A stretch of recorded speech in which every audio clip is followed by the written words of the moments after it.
Oh, hello. I wasn't actually expecting anyone to be here. Oh.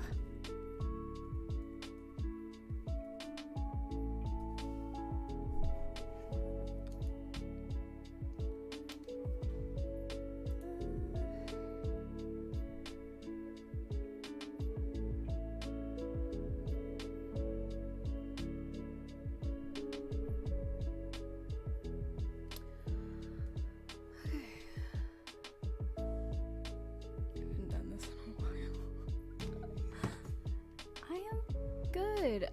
Can you actually hear me? like, I don't actually know. I haven't done this in such a long time. Very, very concerned if things are just gonna combust, but...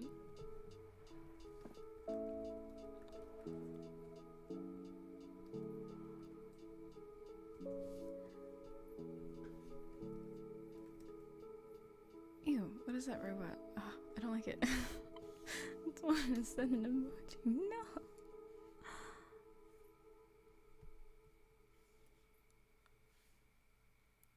Yay! Okay, it works. It works. I don't know how the lag is. So, that might be a thing, but it's okay. We'll figure it out.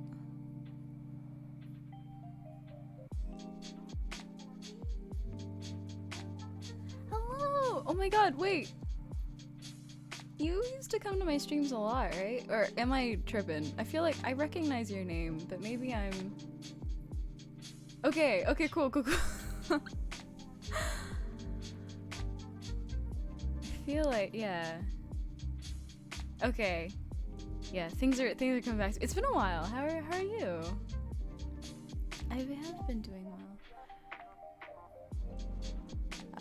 If you mean rando stream as in just I decided on a whim to stream, then yes, it is very much a very random stream. I don't have a schedule for these kinds of things. I also haven't streamed in a very long time. But hopefully this isn't boring and I want to get back into it. So we'll see how it goes. It could be disastrous.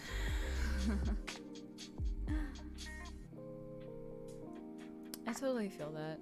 Deadlines are rough. Are you in college right now? Because that's what's been killing me recently. Oh man, that was so long ago. What was that, in like 2017 maybe? It couldn't have been last year. It was definitely 2017. Hello. Oh my gosh, 2016? Oh my god. Oh wow, thank you for coming. Whoa. Ooh, my inactivity's really coming in strong. Wow, well, thanks for coming back, damn. Hello, Uni Mooney. Hello, Gravid.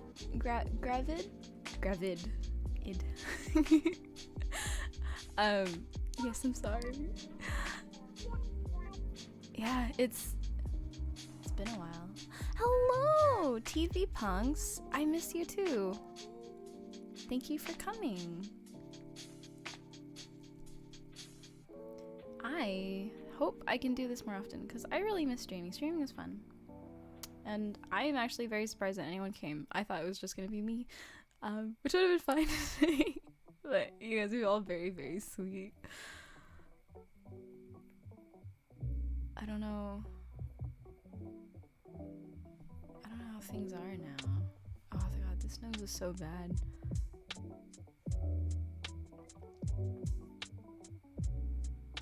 Hello, Baked Crispy. You've caught this. The first one in apparently since 2016, because I don't believe I've streamed since the Noctis painting, which, by the way, Big Mossy, still haven't finished. That one's still in my folder, unfinished. So if that just builds upon the disappointment. I hope yeah. I'm hoping I'll stream more so then you can come and catch more Baked Crispy. I don't know, time zones are weird, I realize.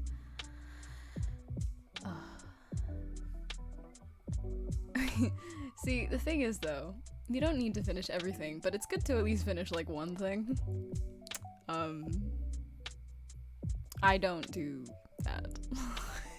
I'm now even in school for like the whole idea of visual development and stuff for like video games and stuff is like, oh, you don't have to finish things. It's like now I'm in school for not finishing things, and this is actually like the first piece I think I'm trying to pull through. I'm trying to really pull through and finish this because I really want to, because if anything, I want at least one nice thing to do this year. Aww. Well, welcome to the stream, Ruined Plains. I'm glad. I really liked Promare. I saw it yesterday. And oof, I've never felt so strongly to like make fan art for a thing, but it made me so happy watching that, so I definitely have to now. Yes, Promare is Trigger's new feature film. It's gorgeous. You should go see it. It's just fun.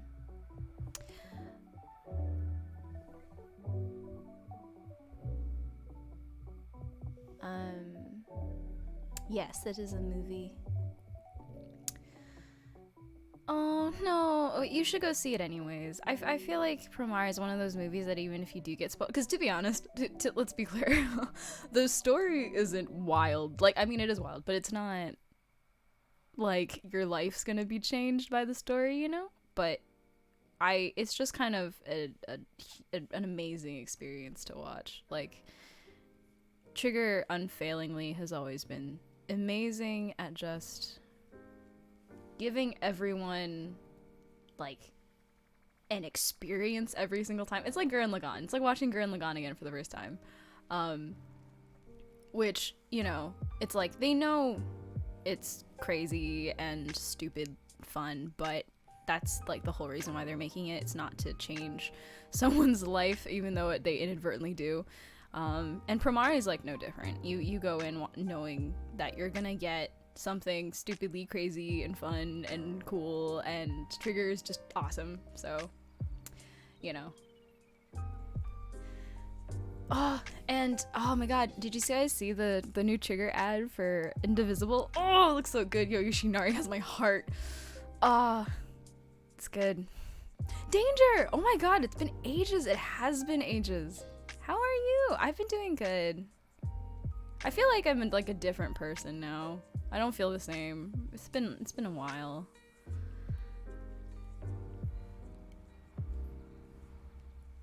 Trigger will always gladly grab me by the dong. I will die for Trigger and Yoshinari. That is unquestionable. It's fact. I don't know if I like that piece. This is probably gonna be really frustrating to watch. I'm sorry. I put on like calming music, you know, because this piece is gonna give me some heart palpitations. Because I'm trying to do something like new with this. For me, at least, it's very not new or unique or whatever, but it's gonna be a lot of redrawing. So yeah, that's why I'm just like, come and talk and chill. It'll be fun.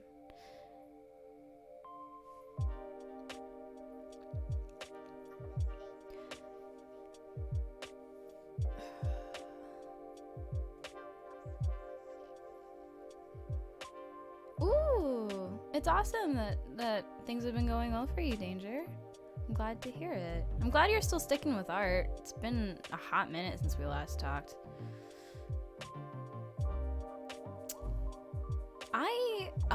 I'm in a little bit of a weird spot credit-wise, but I think I have another 2 years and a semester, maybe? Like, maybe 3-ish years. I mean, I technically should graduate in 3 years, but I want to graduate like a tiny bit earlier, so if I can make it work within 2 semesters, I will let you all know. but that might not happen. We'll see. But yeah. Maybe his hair needs to be bigger. Maybe I need to like have more confidence.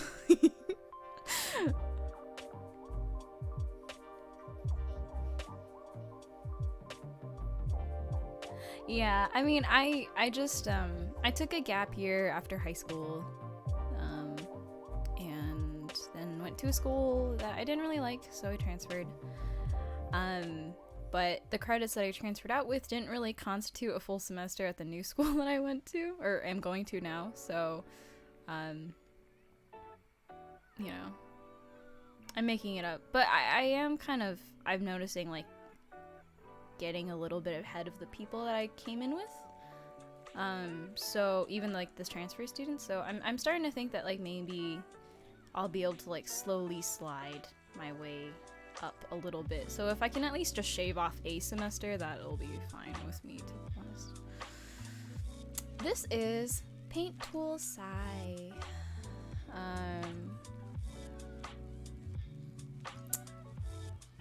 Paint Tool Sai. MS Fisher?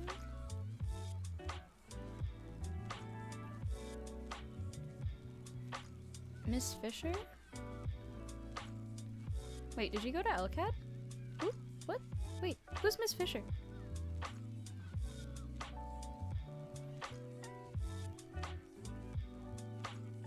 This is technically Sai 2, which is the new version of Sai. It's still under development, but I kind of like some of the tools it has. A lot of people still use the original Sai because it's actually like a complete program, but I don't know, it feels nice. I don't really use Sai for much of anything. I just happened to... I had class earlier today, and I was on my computer, so I was like, oh, whatever. Amanda Fisher. Oh, yes. I don't have her. I think she teaches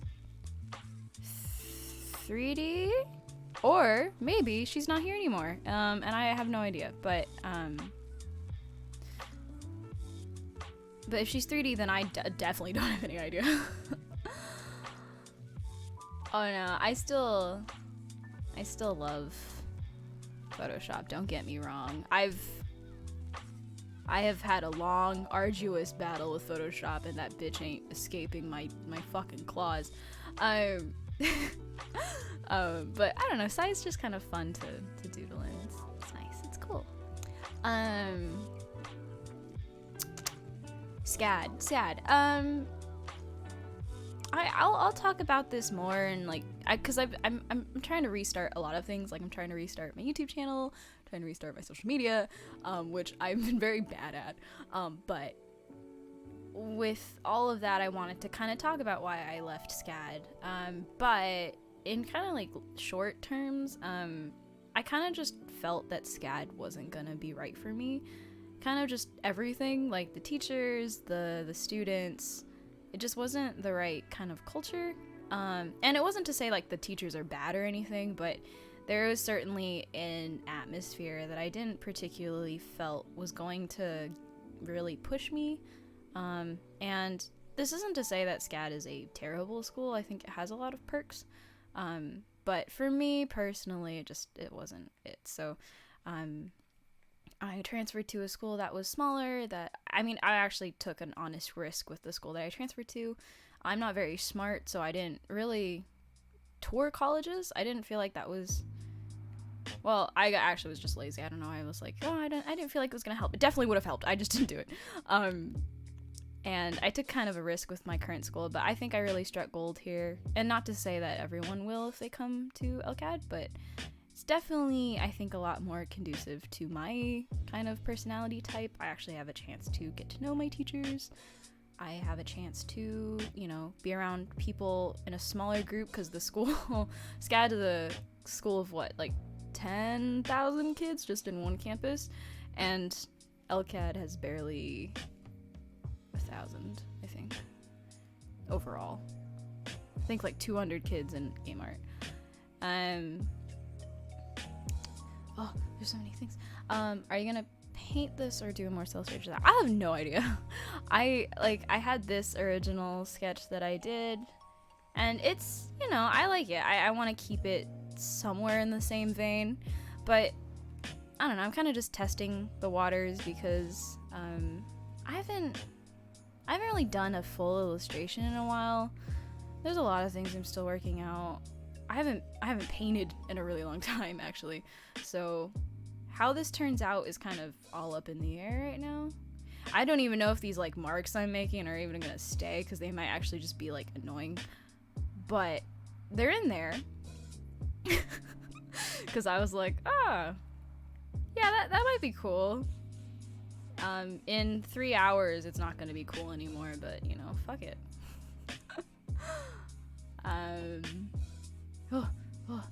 Oh my god.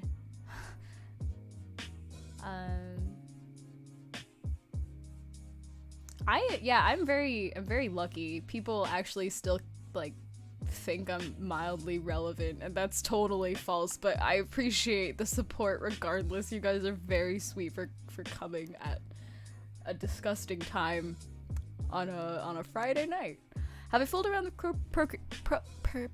Procreate? I have, and I don't own a iPad, so it's kind of hard to do it regularly. I don't think it's for me personally. I've been thinking about getting a Cintiq, but to be honest, like Procreate, so much of it is actually getting the right brushes for it. Like I do think with Procreate, stuff like that, having the right brush that feels good is really important. And when you have that tool set that like works for you, that's when people can really get into a groove and basically replace Photoshop. But I don't know if it's just because I'm dumb, but I have not yet found like a really good kind of workflow with Procreate, and so I don't know, it just never kind of worked out for me. Plus I kept having to steal my boyfriend's iPad for it, and I kind of felt bad, so I was like, nah. I don't know. I mean, maybe if the right circumstances happen and I end up with an iPad, I'll like really try, because it seems convenient, you know. There's been so many times where I'm like, I don't really want to plug in my computer because I'm lazy. But if I just had an iPad, I could just draw on my bed or take a nap instead. I always end up taking the nap. But long story short, Procreate's not really for me. Maybe it will be one day, but not right now.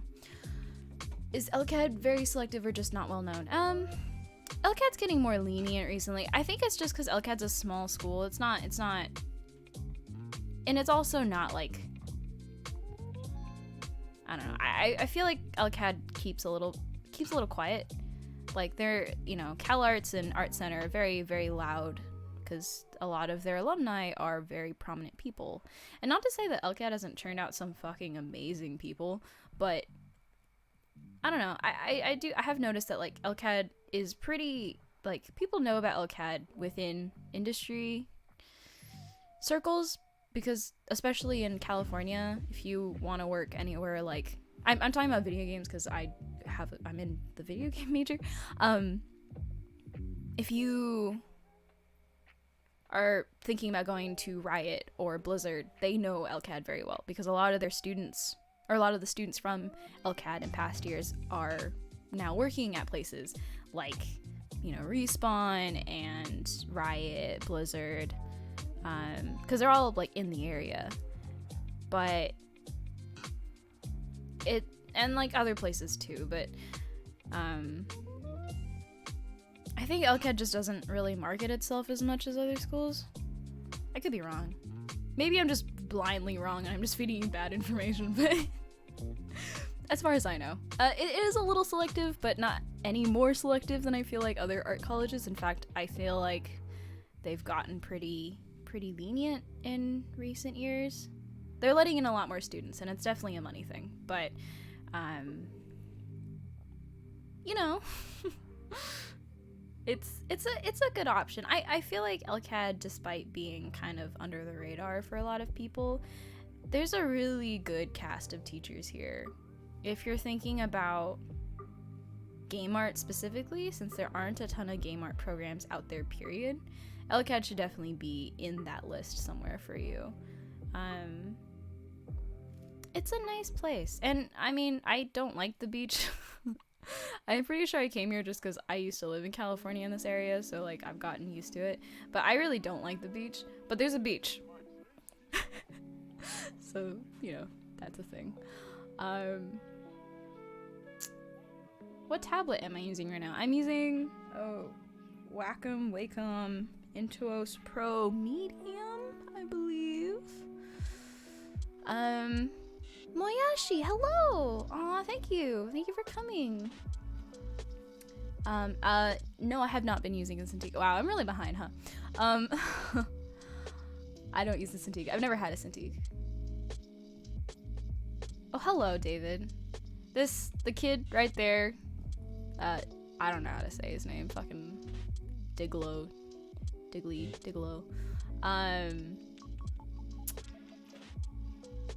Yeah. I mean, that would make sense. I would hope so. I would hope that they're a little bit more selective with people, but... How do you pronounce your username, David? Because I have no fucking clue.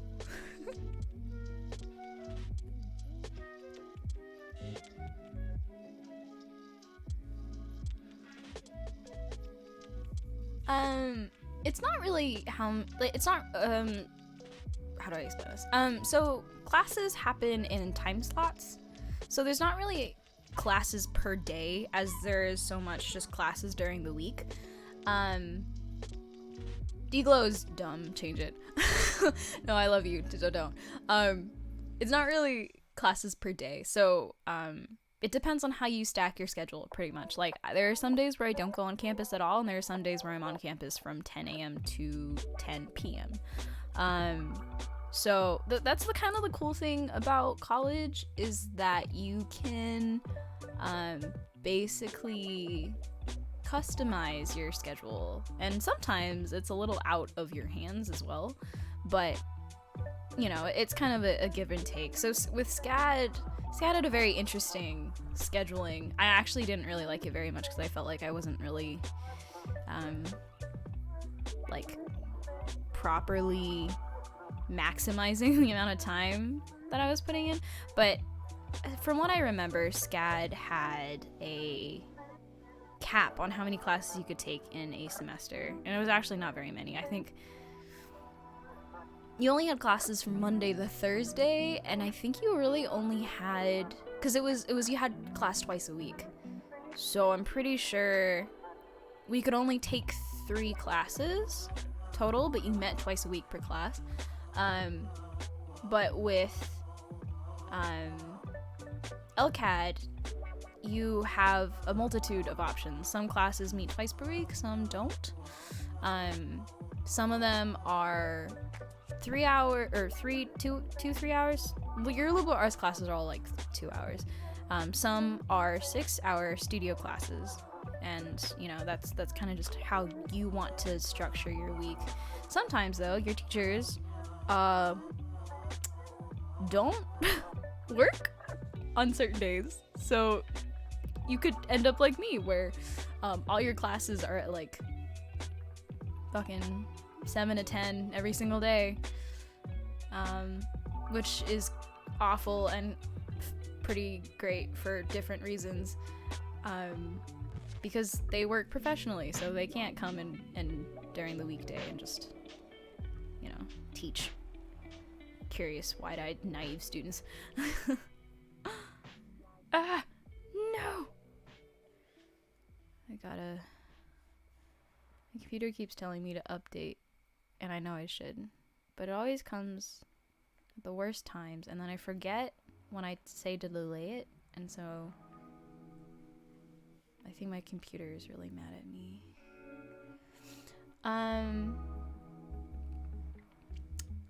Issues get, yes, because there are a lot of classes that, well, okay. At SCAD, it was more about getting classes is hard, because you're competing with 10,000 other kids, and everyone needs to take every class, because everyone ruined their schedule, and they're all scrambling to get classes, and it was almost like so they would structure it in a way where senior students would get priority, and then it would go down by grade level. So if you were, it was senior, then juniors, then sophomores, and freshmen got to pick their classes. And so it would really suck if that current class of seniors all decided to push off their liberal arts classes until their very last year, and you're a freshman trying to stick to your schedule, and by the time you get to it, none of those classes have been open or will ever be open for you to sign up for. And then also on top of that, there was a lottery system where not only did you have to wait for your grade level's turn, but you also got a time slot for when you could do it. And it was a toss-up whether or not you'd get like 8 a.m. time slot to get your classes, or you'd have to wait until 10 p.m. so that every single other class that your freshman classmates are taking are taken. So you're competing with other freshmen too. And it's almost nicer at LCAD because it's kind of just first come, first serve. So there's not really anyone to blame. Except for yourself, I guess, for not waking up early enough. But yeah, and colleges do it differently. Like, you can probably ask someone from a specific college and ask them how it goes. But for most things, I assume it's about like a first come, first serve kind of a deal. That's just easiest.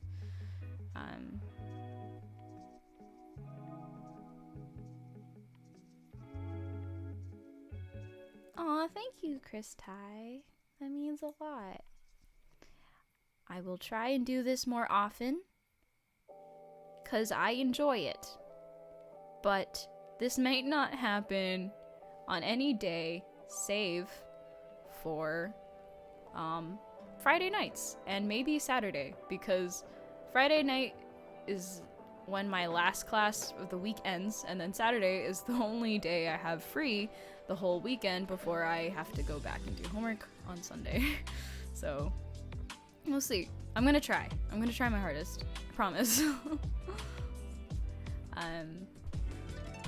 How difficult was it to transfer out?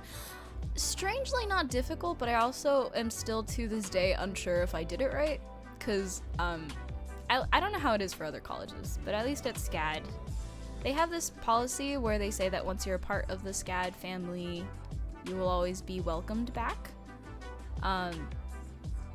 So basically the idea is that if you don't pay, you aren't enrolled, but you still get access to the SCAD website as if you are enrolled.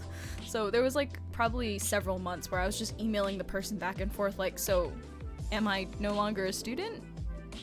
Do I have to pay to, like, I'm still getting emails about tuition, and do I have to pay tuition? They're like, if you just don't sign up for anything, you're not considered a student. There was no like formal, I mean, I had to like, do the transfer process for LCAD, but at SCAD they were just literally like, yeah, if you just don't pay us, you don't you don't have to, aren't considered a student. And I was like, that's crazy and awful. Please tell me that I'm not a student right now so that I don't have to worry about it. But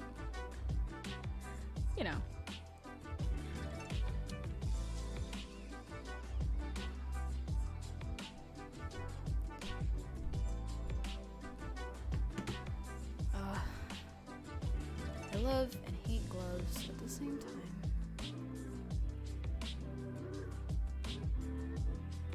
Glazel Exu. I really want to draw the mecha. Really badly. Really badly. I'm gonna do it. But I don't know when that's gonna happen.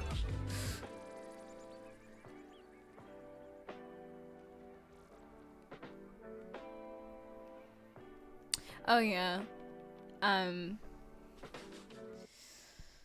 Yeah, that's like a thing. I also really didn't like SCAD's like whole alumni thing, because I mean, I've come to realize that SCAD has a lot of really well accomplished alumni, but they only ever talk about like 3, And it gets really kind of unimpressive when your school keeps pushing the same 3 people who, like, one of them went to work at Disney, which at this point is cool, but it's no longer, like, you know, mind-blowing, I guess. One of them starts their own business, and the other one, I don't exactly know what the other one does, but it was basically like their 3 major, like golden majors that they put a lot of money into because they get a lot of money back from it. So like film, animation, and like fashion were their 3 majors that they funnel most of their funding into. And as an illustration major, it just meant that I didn't get anything. Like, I didn't get events, didn't get to meet people, didn't get a whole ass festival, which, by the way, John Boyega went to. Like, we had Serene McKellen, John Boyega, like, they've gone to SCAD for that festival. Illustrators got this, like, dingy building in the middle of nowhere that is really creepy at night. But the film major, stacked. if you were a film.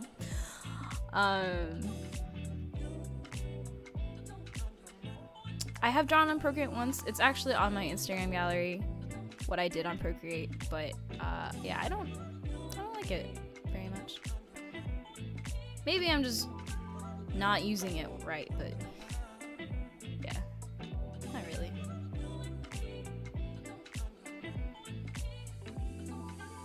Yeah, this is my favorite story to tell. I remember they were showing the Iron Giant. Apparently they do this every year. And the guy who hosts the event is one of the animation teachers, and he worked on the Iron Giant, so that was really cool. And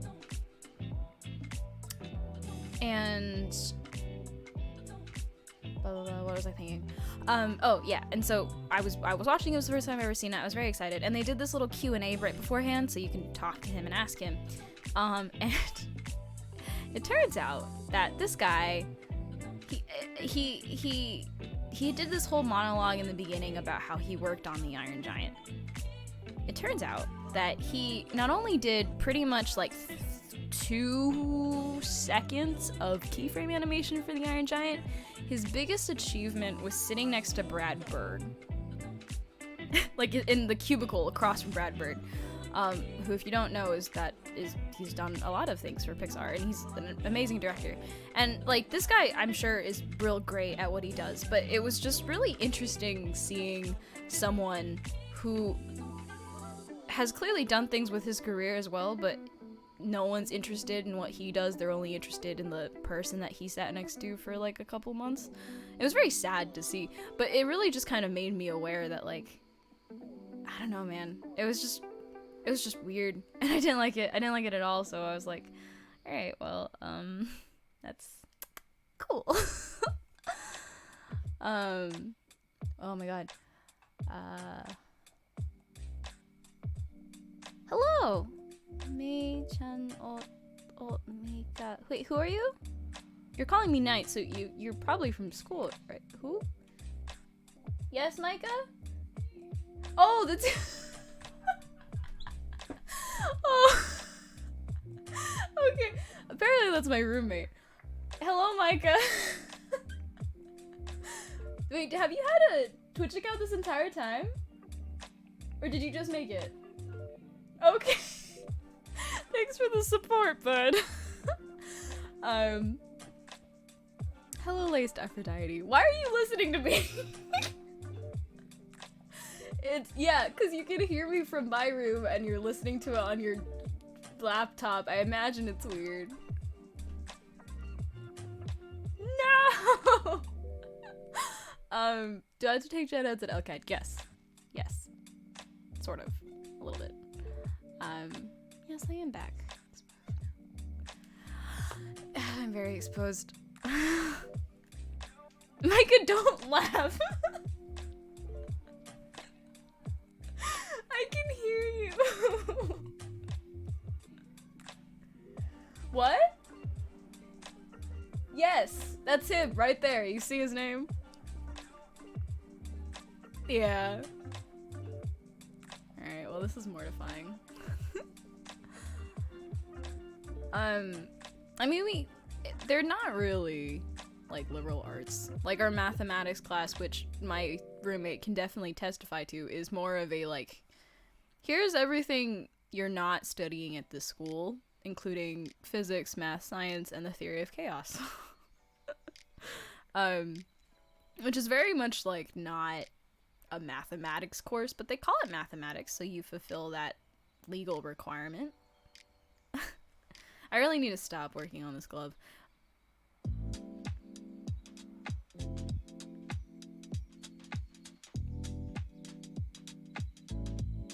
I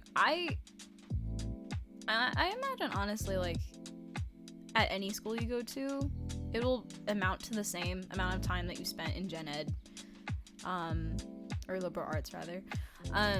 To be honest, like, I wouldn't worry too much about, like, I think you should worry more about the atmospheric differences of the two schools more than, like, I don't know, I guess the minor technical differences, because hours and stuff is a thing, but well, I guess if you really care, I mean, honestly, you can probably do 2 years at a community college and just get those out of the way, which would be smart, and I did not do that, so be better than me.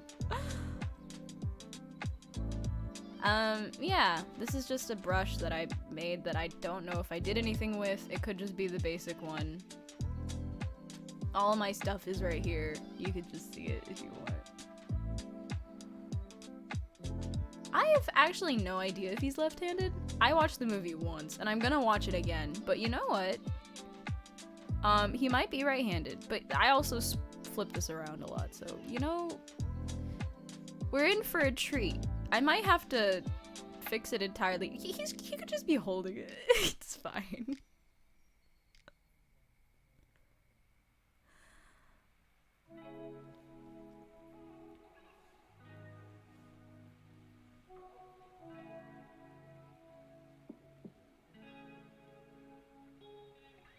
Yeah, I mean, I watched it at the premiere, which makes sense, because everyone pretty much got out of the theater at the same time. Yeah. It was a good time. I really enjoyed it. I feel like, I don't know. I'm really bad at contributing to things that I like, because I don't actually really enjoy doing fan art. But this one was more of like I wanted to try out all the cool colors because I struggle with doing bright colors, and so why not do something with something that I am very interested in right now, was kind of my thought process. But to be honest, I probably wouldn't do this for many series at all. In fact, I'm pretty much just doing this to, like, chill out after class. Because as much as my teacher would like to, I guess, you know, act, I'm not cut out for 3D. And I never will be. But he's certainly trying, and I respect it.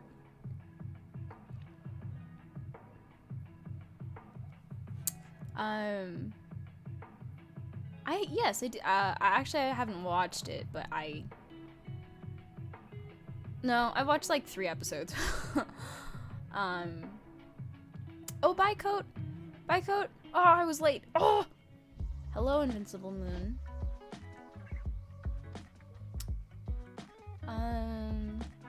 Oh, I feel like you've caught me at the wrong time in my fucking life to ask me that, because I've been taking time to not draw a little bit, and like focusing on my health and my social life, which is not to say that I'm actually working on my social life at all. It's just like going outside occasionally has been the peak of my social life development. But yeah, just like learning to be a person, you know.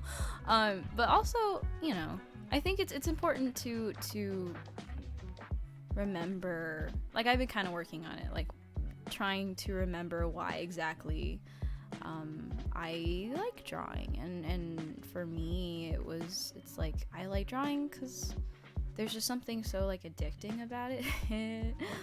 That sounds kind of weird now that I say it, but it's true. Like I love drawing because there's something about while I'm drawing, it's like euphoria almost, and to try and remember that feeling and draw things that I really want to draw in between doing things that I have to. Maybe I shouldn't give him nipples.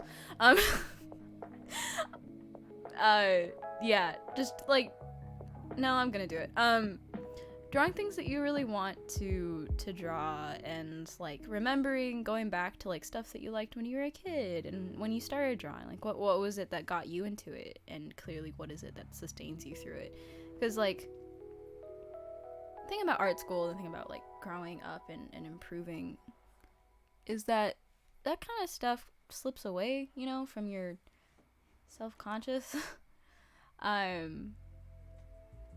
Like it becomes secondary because you suddenly have so many more things to worry about. Like, oh, I gotta work on my, you know, anatomy, and I gotta work on my fundamentals, and oh wow, everything hurts, and like it sucks now. Like I don't like drawing very much anymore. Because, you know, unless you like that sort of thing, which I do, but it did take me like a while to actually like grow to love, you know, figure drawing and well, not figure drawing, I've loved that my entire life, but like really fine arty stuff. Like I used to not be into that, but now it's I love it so much. But that was also something I had to learn. And if you don't aren't interested in that, if you just like want to draw as a hobby but you still want to improve, and a lot of the same things I think still apply even if you just want to do it as a hobby, it sucks. But if you take the time occasionally to just remember and think about stuff that you enjoy doing, stuff that makes you want to draw, and sometimes for me it's like looking at other people draw and seeing like, oh my god, they must be having so much fun, like they're having fun that I could be having, and I'm like, I want to have fun. Like I love the act of it so much more than the stuff that I'm drawing, so it's like I want to do that thing, which I feel like is not something that people probably relate to, but it, at the very least, you know, it's the reminder that you started this for a reason, and just remembering what that reason is, I guess. Will you ever willingly post your 3D things? No. Not unless I'm strong-armed into doing it. Well, I've been doing some ZBrush sculpting, which has been really fun. I think definitely it's like how people said that if you liked algebra, you will definitely hate trigonometry. If you like geometry, you'll be great at trigonometry and calculus, because apparently algebra only goes as far as statistics in high school math classes. And even then I was really bad at it. And I feel like ZBrush is kind of the same thing. If you love 3D, then 3ds Max, you know, Maya, everything like that, that stuff kind of is right up your alley. But if you're a 2D artist having to do 3D things, ZBrush is your oasis. Like I have a lot of 3D classes this semester, and by a lot I mean pretty much just those 2 classes, so maybe I was lying in that previous statement, but and it's been good because it's basically just drawing, but then things happen when you draw in like a modeling I don't know, it's cool, I like it. It doesn't mean I'm good at it, I'm still really bad, but I've been enjoying it quite a bit. And speaking of which, I still need to do my homework for that class, so I won't show that unless it looks good though. That's gotta look tight, like it's fucking spicy for me to want to post that, but you know. Hello, Kunmin. It's been a while. How would you say that many artists feel very great when drawing? I don't know if it's like a thing that people share, but have to imagine that when you draw sometimes that like you can like feel, I don't know. Again, I might be just crazy and off my rocker, but sometimes I'm like, that person's gotta like love it, you know? They've gotta, to have gotten this far, like, I mean, I don't know if I'm gonna say names that people know, but like, you know, people like Ian McKay, Carlo Ortiz, a lot of the game artists too, like, if they love their stuff enough to go off and make work, like personal projects outside of just doing work for their studios, and obviously they love art and doing it and stuff enough to spend an extra hour after or outside of their job to work on it. So, you know, I'd like to believe, maybe it's naive, but I'd like to believe that people really do love drawing and doing it. They do it because they get something personal out of it, you know? And it doesn't have to be deep.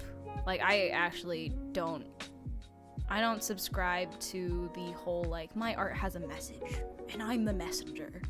Because quite frankly, I have nothing to say to the world, and I have nothing to leave the world. I just like drawing, and I'm forcing people to look at it. It is essentially how I interpret my current, like my place in the world. But if people have fun looking at something that I also enjoy doing, then it's a win-win. And I think, you know, like studios like Trigger, like this was something I think that made me want to do fan art for Promare, or I think actually in the movie they said Promare. But I went to go see the movie and it was great. I loved it. But I think the thing that hit me the most was like how fun it was and how like obvious that the movie was trying to, I don't know what torso I'm drawing. The movie was obviously trying to be true to itself and true to the studio. They're trying to like keep something alive, and it's very Gurren Lagann, very Kill la Kill, and there's not really a ton of variation within Trigger's like main works, but like there's still this overarching theme of, you know, accomplishment and trumping the higher power and just like buck wild stuff. And they don't have to do that. They really don't. But they made an effort with Promare at least to like go that extra mile, to try out a new style. Like if anything, like just the opening sequence, they got like actual graphic designers to come in and design these things, and it looks great. Like it looks fantastic. But truthfully, they didn't probably have to do that. I mean, we have years and years of anime and movies and stuff to show you what credit scenes should look like. But they wanted to do something cool with it that made their opening sequence cool, because it was something important to them. And when you see like the fight sequences and stuff, it's just like neat to see people, or just see a fucking project come together made by people who wanted it so badly to be an experience true to their vision, which is very deep and whatever, but basically what I'm saying is that I'm sure people had fun and they really wanted to do this thing, and they did the thing, and that's really cool to me. I like people who do the thing that they want to do. Which all sounds stupid now that I boil it down, but there you go. There's my speech for the day, I guess. I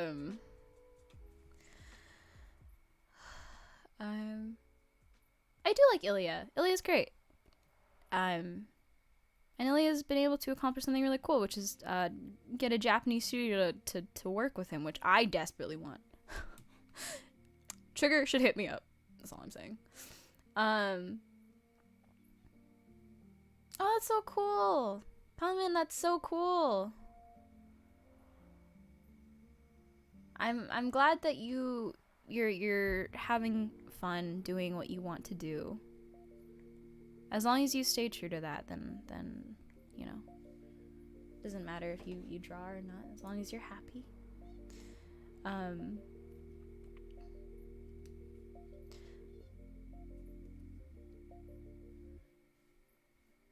Yeah, if you guys ever watch the film or manage to see the end credits, I guess, um,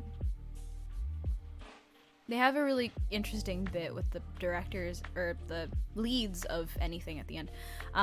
So I think it was like their main like graphic design lead,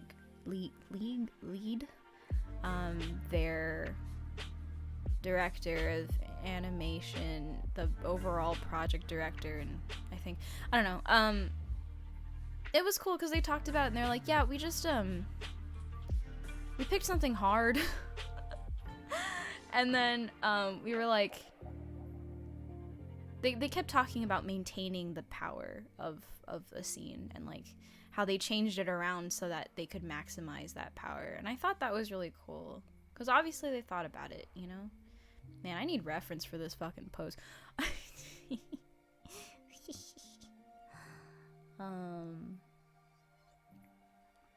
Oh man, when I actually streamed more than once every apparently like 3 years.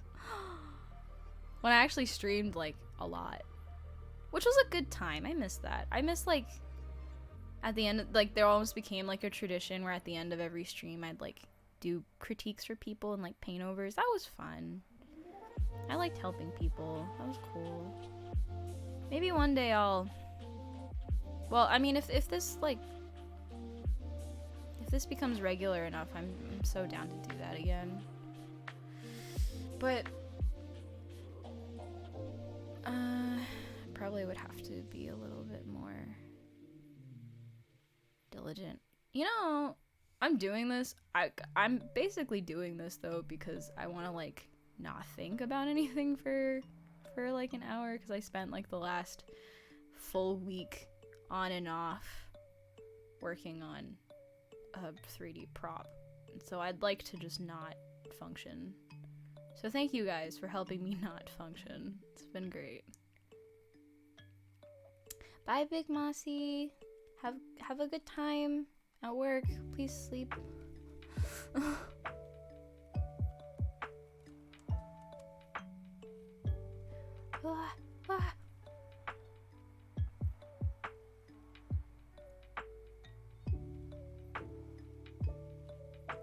Damn. Yeah, I remember my art center stream too.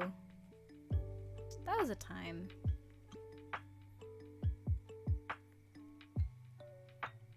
I didn't get in, so. I'm making an effort to come back. Which is not going very well, but you know?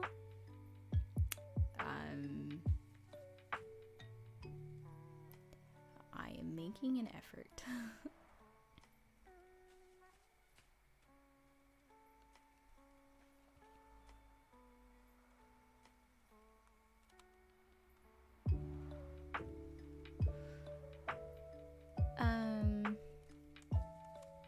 Oh, I'm glad someone uses my Pinterest. I have it up for me, but I also, you know, try to keep it organized for people if they ever want to use it. So I'm glad it's helpful for you.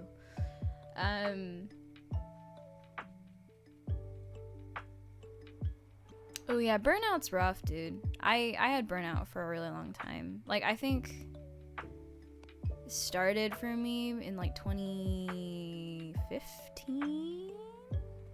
And then it just kind of kept snowballing until like pretty much last fall when I started uni or college, I guess is what we call it here.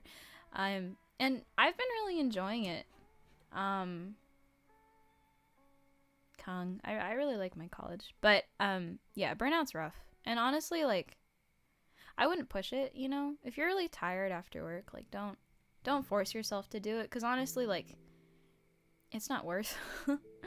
I think it's worth, you know, wanting to you know, like, improve and stuff. But if you're not having fun with it, when you're just trying to do something for yourself, then you might as well take that time to just do other things. Like, when I always have like a week. I've started this thing after I got out of burnout. I was like, all right, I gotta mitigate this somehow. And I started doing this thing where like I'll do like an hour every day, like whenever I think about it, just to like do something not related to art. I've started picking up ukulele, which I'm terrible at. My neighbors must have it real bad, but it's fun because it's not related to art at all. Or I will play a game for like maybe 30 minutes or an hour, because I'm really bad at games, but it's also not related to art. And if I just finish school or something, like I'll take a whole week or maybe 2 weeks just to not think about art at all. Oh wait, this is actually a big belt. Cause why not? Why push myself to do art when it's not gonna turn out that good anyways? Might as well just chill for a little bit. So I wouldn't feel too bad about just like when you go home, just kind of relaxing and calming down. Because work is, especially at a game studio, and you're constantly drawing. I can imagine that it gets tiring to just draw. And I'm lucky. I'm still a student, so I actually have time between classes to think about and miss drawing. Sometimes you get sick of drawing. It's like, I've been drawing all day. Why would I want to draw more? I think that's fair. I don't think it's bad to not draw. I haven't been thinking about perspective at all this time. Ooh.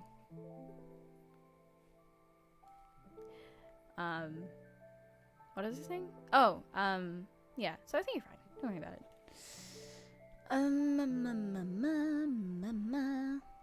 Hello, Gravid.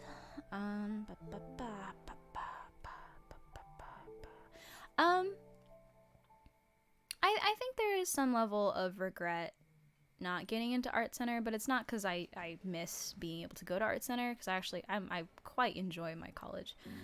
I think it was just kind of a personal like failure, I guess, because you get really used to people telling you that you'll be fine, like, or rather, people will be like, oh, you'll be fine, you'll get in, it's fine.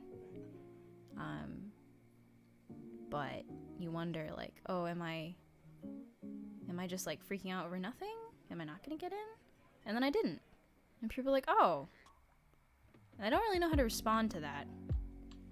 Because I'm sure they were pretty, like, they were like, oh yeah, no, she'll be fine. And I don't know if they were lying to me or not, but after a while, I stopped kind of like believing people. I was like, yeah, well, you said I would have gotten into art center, I didn't, so I guess you don't have a very good measure of my skill. And then I started getting like really bad imposter syndrome that I'm still kind of working out. But like, in the end of the day, I think I could have made art center work if I had gotten in, and now that I didn't get in, I'm making my life elsewhere work, and I'm happy where I am. So I don't regret it in the sense that I wish I could have gone to art center. I think I just regret it in the sense that like that was a pretty big year in my life where I felt like I let myself and everyone else down, and I wasted a lot of time that year trying to prove to everyone that I wasn't depressed about it. When I very much was. Because, like, I think at the end of the day, art center represented, like, a test of my worth. Which is stupid now. But it wasn't stupid then. So, And I was also dumb at the time, and I was like, I let myself get convinced to not apply anywhere else. They're like, oh, you'll be fine, you'll get into art center, it's okay. And like, it's nice to have confidence, but when it all comes crashing down, it's almost like worse. So I keep a respectful like distance away from success. Like, I'm not gonna ever tell myself that I'll be fine. I'll always reserve some level of, I guess, like, understanding for when it fails. 'Cause I feel like blind confidence is almost worse than just being completely,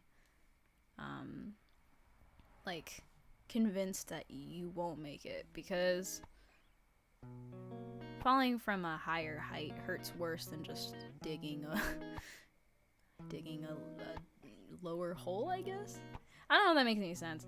I've been too wrapped up by these really bad bags that I've been drawing. Ooh. Oh yeah, I was trying to get that right for a really long time, and it still doesn't look good. I'm opening a Patreon. I mean, I would love if I could make that work, but to be fair, I don't think I'm not really the kind of person who can like pump out that much content ever. I'm thinking about it. Like, it'd be nice to have that while I'm kind of working towards getting jobs professionally, you know? And my parents talk a lot about like monetizing my stuff, but since I've like kind of fallen off the wagon in terms of being active, I don't feel right starting anything close to a Patreon for a really long time. But if I ever have good ideas for stuff that I could do for rewards and stuff, I might consider it seriously. Oh, perspective is a thing that I thought I learned. Jeff is right.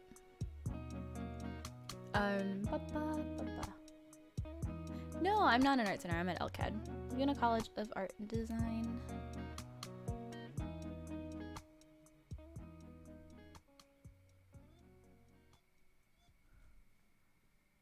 Hello, XKai.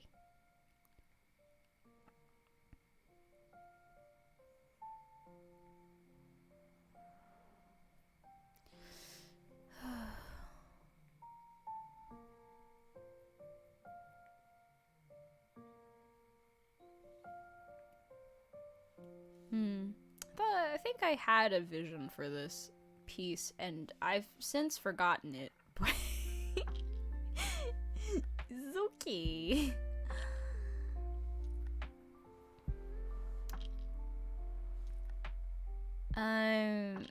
My parents are very supportive with my art, and I'm very lucky to have them on my side. I mean, they were the one who wanted, like, my family's a very artistic family, or creative, I guess is actually the right word for that sentence. My dad is a musician.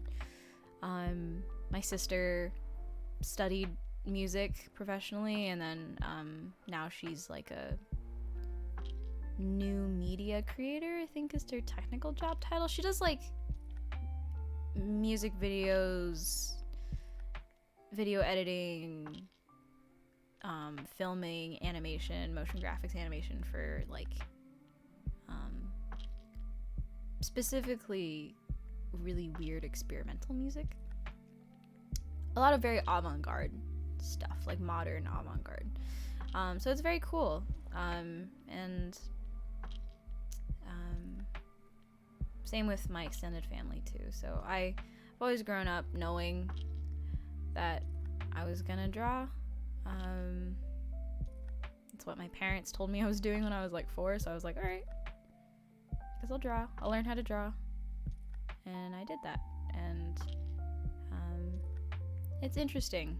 I feel like a lot of people don't get to grow up with that experience, so it's very weird whenever they are like, oh, like they always have a very interesting reaction when I tell them that my parents are actually very supportive. In fact, they were the ones who told me to draw. It's an experience I feel like most people don't get to have.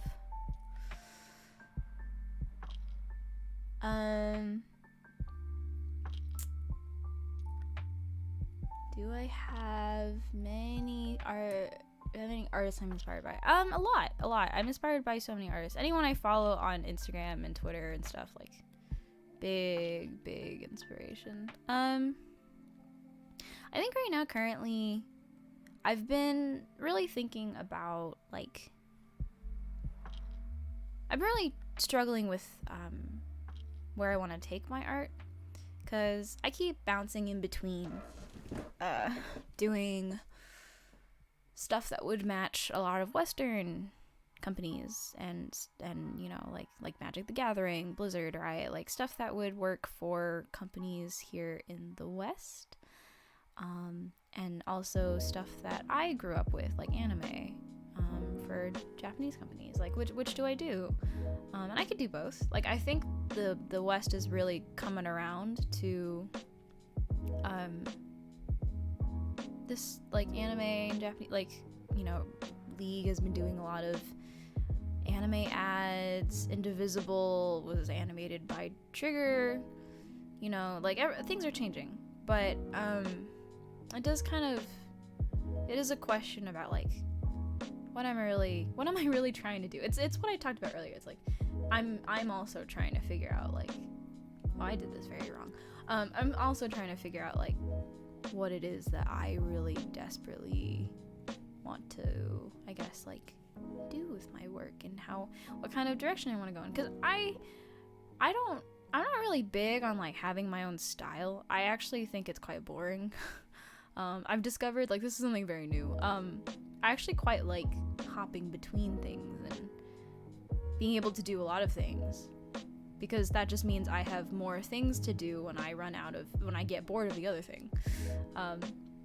Like, this whole piece, I'm really determined to not paint for it, because I wanted to try it. It's something that I've been doing for a lot of my recent work at school, is, like, very line-based work, because it's something that I used to do, but then I stopped when I started painting, and then now that painting is no longer fun for me, I started doing this instead, and it's, like, working, you know. I mean, sort of. Maybe that's subjective, but I have fun doing it. I actually hate line art, but this is very therapeutic for me right now, so you have to watch it anyways. But I recently went to Lightbox Expo, which was very fun. If any of you guys have the funds and stuff, you guys should definitely go next year. Lightbox Expo is really fun for anyone who is looking to work in illustration, concept art, anything for video games, movies, stuff like that. Lots of cool stuff. And I went there and met a lot of really cool artists that I really adore and love.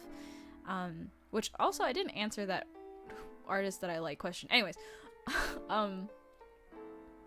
but I saw a lot of, like, cool Magic the Gathering artists, and I saw a lot of the League Splash team, and it reminded me of, oh, how fun painting was, and I got really excited again. But this recent semester has kind of been really grilling me, so I haven't had really any time to try anything.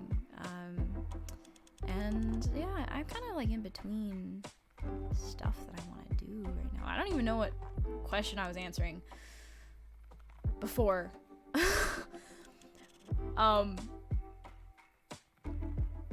Oh wait, was I answering that question? I was answering that question.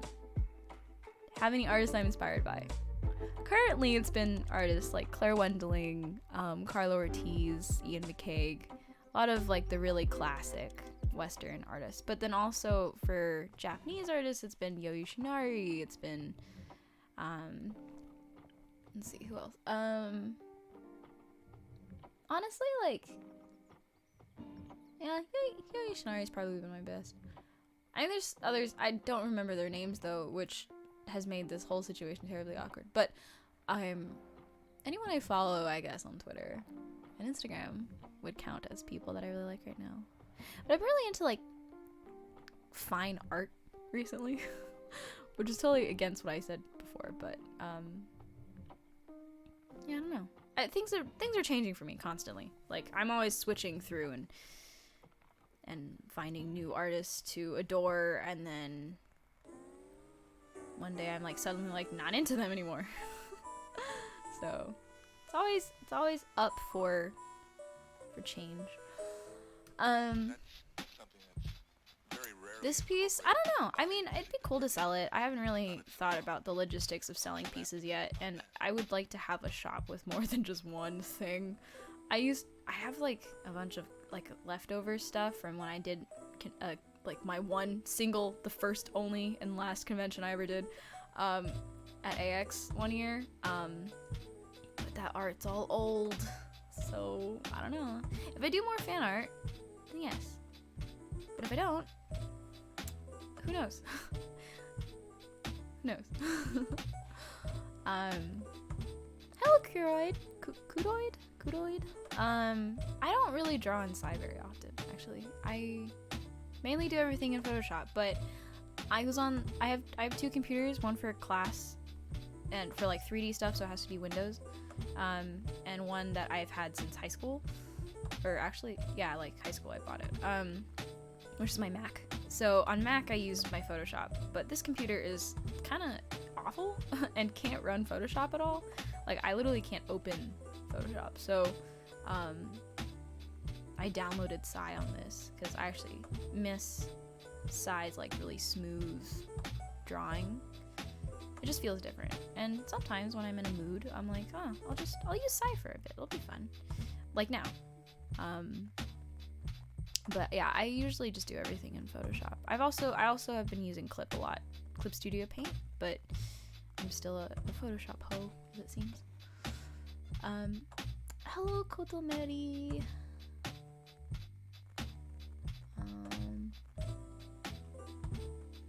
Do your parents ever enforce constructive or unwanted opinions on your art that make you feel some type of way? Yeah. That's a way to put it. Think about my upbringing personally, which I realize is probably not similar to very many people's upbringing.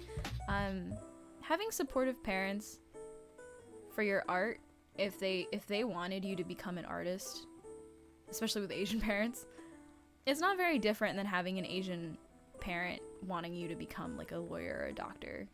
It's the same thing, but instead it's art based. So take that as you will.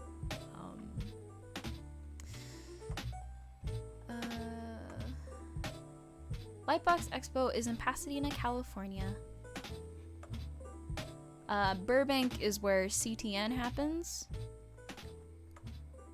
Which I don't actually know what CTN stands for, but a lot of people go there too. But Lightbox was made in response to CTN, because CTN has been doing some weird stuff. I definitely think Lightbox Expo is better run than CTN. But that's also from people that I've heard who have gone to CTN and then went to Lightbox Expo. So, take that as you will.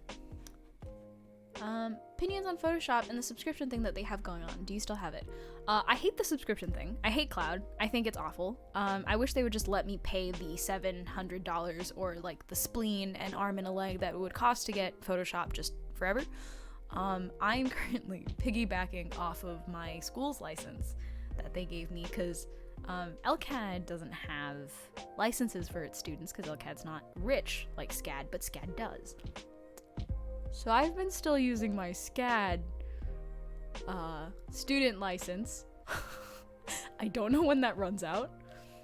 So there might be a day where I can't use Photoshop anymore. And that'll be a very sad day indeed. But for now I'm safe. And if by the time I run out of my Photoshop license, they still haven't come up with a perpetual license option, let's hope I have a job by then. Because I really don't want to pay for Photoshop every month.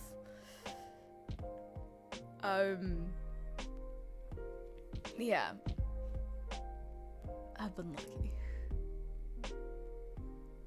Oh yeah, dude, like every day, like clockwork, I get into this like thing where I'm like, ugh, my art sucks. Like, why am I even trying? Like, I'm not even, like, what's the point? What's the point of like trying? Obviously it's like pointless to even think like, that I could possibly ever do something cool or unique or make strides with my art when it looks like this. And it's really easy to just kind of get into a kind of like shutdown, where you just kind of convince yourself that like there's no point.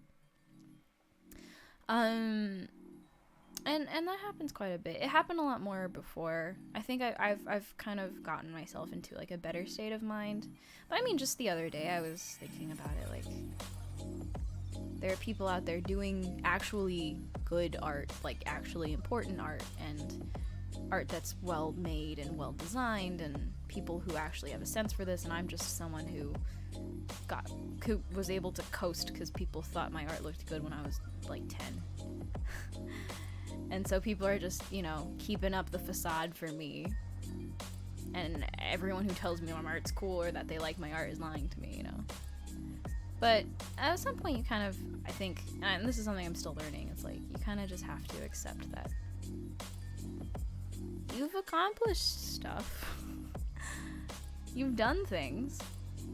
And I think, like, at the end of the day, regardless of how you may feel, it's important to remember that you've actually, you know, accomplished stuff with your skills. And it's okay to not feel like you want to do it right now, because it doesn't mean that you have to give it all up. You can just take a break, calm down, come back to it when you feel better. I mean, I can't really like leave because I put all my eggs in this basket. I don't really have any other skills than art, so I think maybe I'm in a different position. Because if I don't do this thing, if I don't make this whole thing work,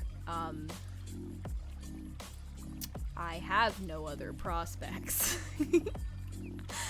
But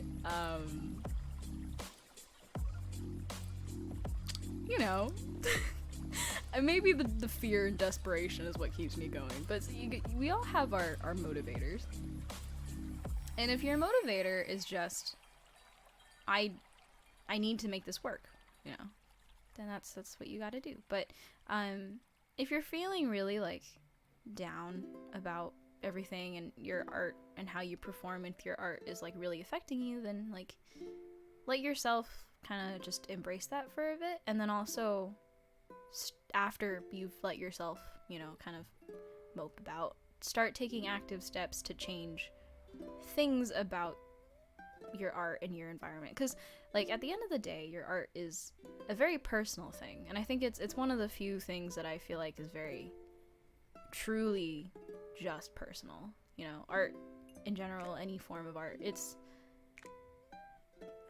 a lot of it does hinge on your perception of yourself and the state of your life and the state of your mind. And I find that sometimes when my art, or when I feel really depressed about stuff that I'm doing, or that I feel like I'm not doing enough, it's always a matter of perspective or mindset. It usually means I'm just not in a good place, and I have to make active efforts to change that for myself. So I've recently started, like, you know, walking the 45 minutes it takes to get downtown, so I could go and sit at a cafe and draw for a little bit. And just like the pure act of going outside, and I don't even know why I'm drawing this part, it's not even gonna be seen, but the pure act of going outside is great. Like it resets me somehow. And I actually draw. Most of the stuff I've been posting recently has all been stuff that I've drawn when I've gone outside with friends. Because it's like a new place, it's a new mindset, I feel good, I remember why it's fun, and it's cool. And then I come home and the whole feeling sets back in again. So I have been making active efforts to go out more often and really like change my environment. Sometimes it's a matter of like you're bored with your work, you're bored with the stuff that you're doing. So in that case, like it's a good idea to kind of like expand and go and do other things, like change up the stuff that you're doing, you know. If that means like doing a total 180 or reevaluating what it is that you like drawing, and then or pick up on some random like thing that you enjoy doing. Like I remember at one point I was just getting really disappointed with everything I was doing, and I like perchance saw like an oil painting that someone did, and I like got that rush again. I got my dopamine fix. And I was like, whoa, that's so cool. I've never like liked oil paintings before. It was like years ago, but it was like I just never thought they were that interesting. But then I went back and I started doing research on like old classic American illustrators. I started looking at more fine arts trained people, and I got obsessed. And that like restarted things for me, because then I was like, oh god, well obviously they're doing something that I'm not. And like I realized like, oh well, if you're just good at your fundamentals, then hell, you could do anything you want. You could just draw whatever you want and it'll be fine, because you just know how to draw. And it really like lit a fire in my ass. I was like, oh god, well I guess I just have to get good. I have to get better. And so that really kickstarted things again for me. Just finding a different avenue, I guess, to take my interests and self-worth. That was long-winded. People have said things. I'm gonna move on. But yes, I guess that happens. Still using the same Mac from 4 years ago? Yes, I've never changed my Mac. How long do I plan to stream for? Whenever I get tired. I'm supposed to wake up at like 8 tomorrow. It's currently 12:53, almost 1 a.m. I could go until like 3. 3 a.m. Favorite software to draw in? Photoshop. Lightbox is brand new. It happened this year. It was the first time. First time that it happened. And it was created by Bobby Chiu. Raya! Hey, how are you doing? I don't know if you're still here. I am so behind on everything. You have ethics for pirating? I don't pirate from non-corporations. Maybe I shouldn't support that on stream. I don't pirate from people who don't deserve it.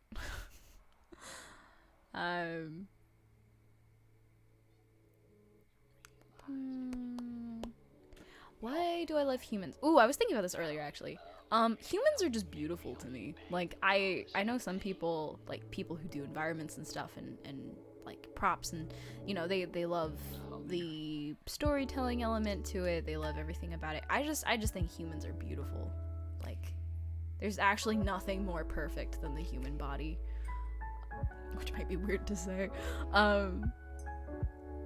But it's like every time I go, I've been like trying to do more figure drawing, and I see a model and I'm like, oh god, wow, like I can't believe I get to do this. Like I can't believe I get to draw people.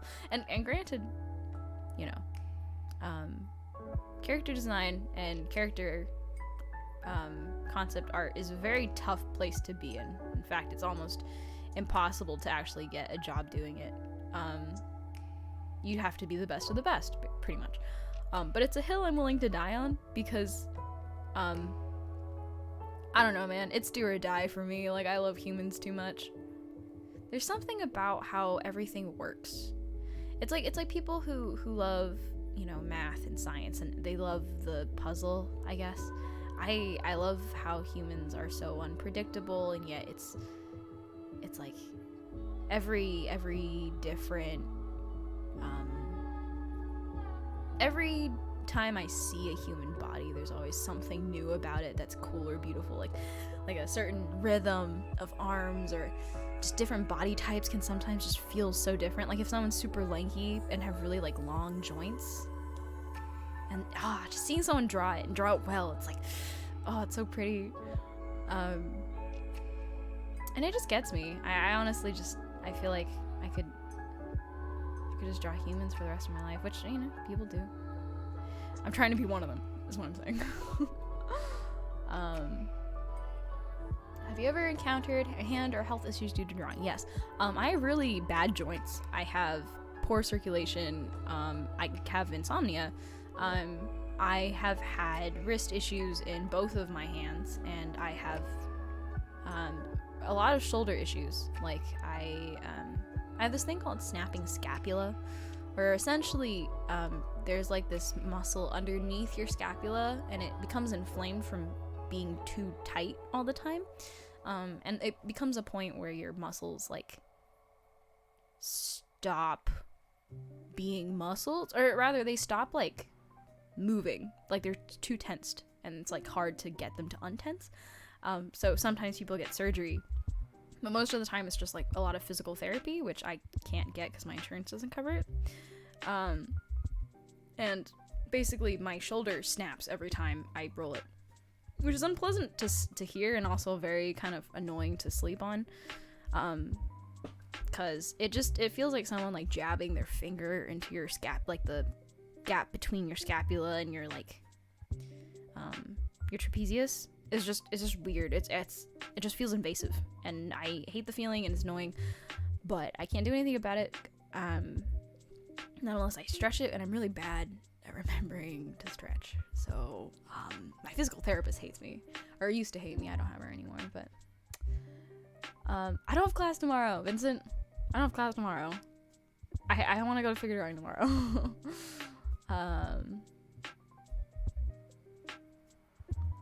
What anatomy books do I recommend? I don't really get like books like that in that sense.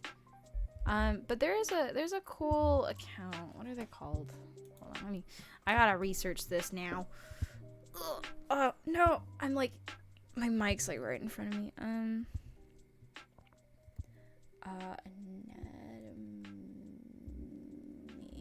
There's an account on Instagram, and they also have books too. It's called Anatomy for Sculptors. And it's kind of not helpful for artists really, because it goes into a lot of like the nitty-gritty of like form changes and stuff. But honestly, I think like consuming any kind of anatomy related content, even if it's just like looking at a work done by someone who's a really amazing artist, is like pretty good, you know. And that's the stipulation. You gotta look at someone who actually knows what they're doing, because as much as I love anime artists, some of them learn from other anime artists. You want to go learn from someone who actually knows how to make their like simplification style, and it comes from like truth, you know. Hard to find, but and I mean there's like stuff like Croquis Cafe on YouTube, or rather they're on Vimeo now. They do like quote unquote fake figure drawing sessions. Like they mimic a figure drawing session by doing increments of time, and you know, it's just like filmed live, so you can simulate doing figure drawing, and that's like huge, you know. If you want to get better at drawing people, draw people. Like real people. Don't just draw characters from your head like I did, because then your anatomy is like, can be okay, but it's not accurate, it's not real. So I had to go back and do a fair amount of just like, you know, every day just looking at people, watch people walk past me, they're sitting down, I look at their sleeves, I'm like, oh, that's cool. And then also in class, I just, you know, or rather in figure drawing, I like try to really focus, because figure drawing is cool, I like it a lot, but it's really hard to actually focus. Like, I don't think focusing is a skill that's very what's the word I'm looking for?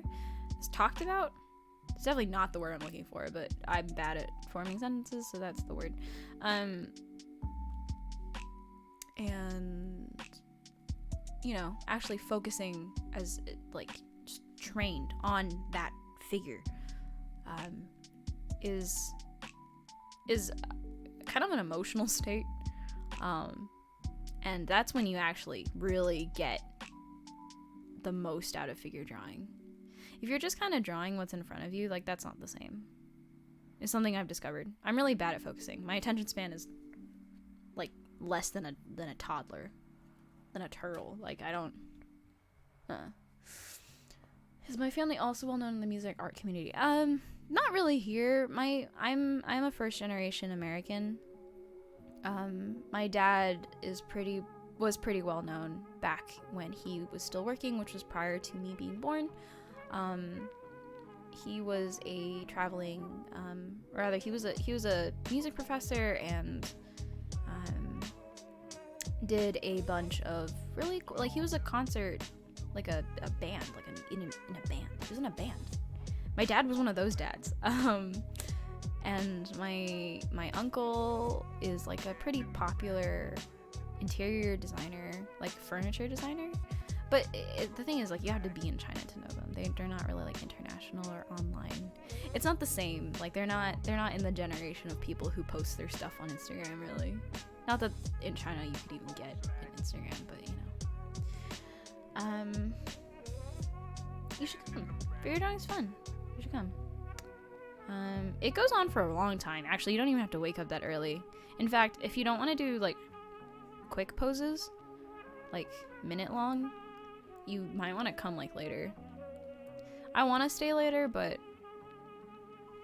my boyfriend gets like antsy. He doesn't like drawing long poses. I do though. I love long poses.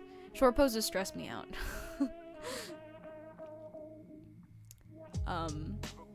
But he only likes drawing short poses, so we tend to leave because he's my ride. Not that I guess I need him, but it's the only day that we hang out, so. We always get food after though. That's the main thing. He drives me out of the canyon so I can get food. This whole area, not anatomically correct. Get reference, kids. I'm not using reference. Get reference.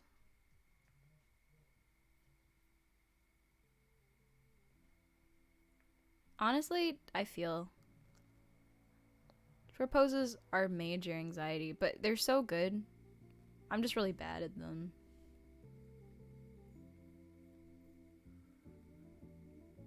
Yeah, it's his, I guess, or my reward for leaving? I don't know. I have no clue.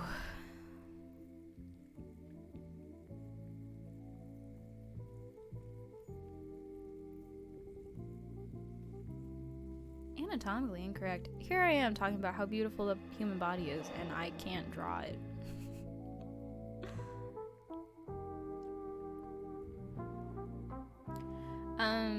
I am a really shy person when I'm a really not confident person, so I feel like that was too much information. But I tend to like not exaggerate my poses or stuff, but I've been trying really hard, at least recently, to really push it. I've always loved people who could exaggerate stuff. I was always just not, like, it just somehow never worked out for me. I always did really stiff poses.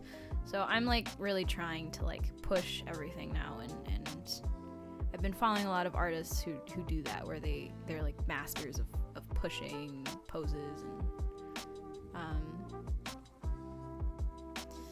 pushing anatomy, and it just looks so good. I'm like, I wanna do that. So here I am trying and not doing very well, but it's a work in progress.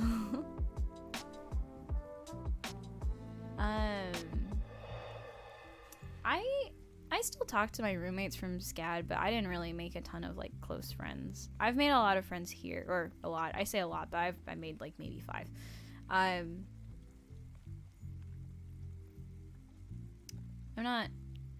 kind of wait for people to come to me, because I'm bad at starting friendships. And all my current friends, they were just really unlucky to have encountered me on a day where I wanted to speak.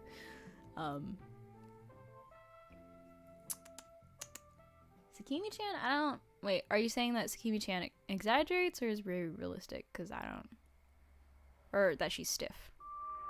I don't know what's the claim. Bye, Vincent. Have a good night. I'm glad you're sleeping. You don't do that very often.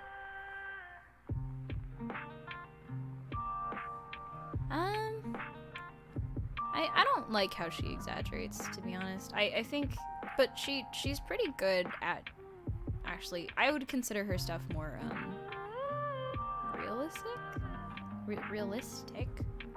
Like, the exaggeration I'm thinking of is, not that.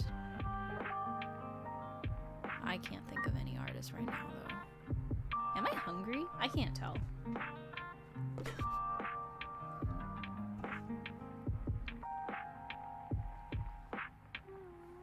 I'm glad. See, that's the point. You know, I'm playing chilled music, and we're chilling. Good art's not happening right now.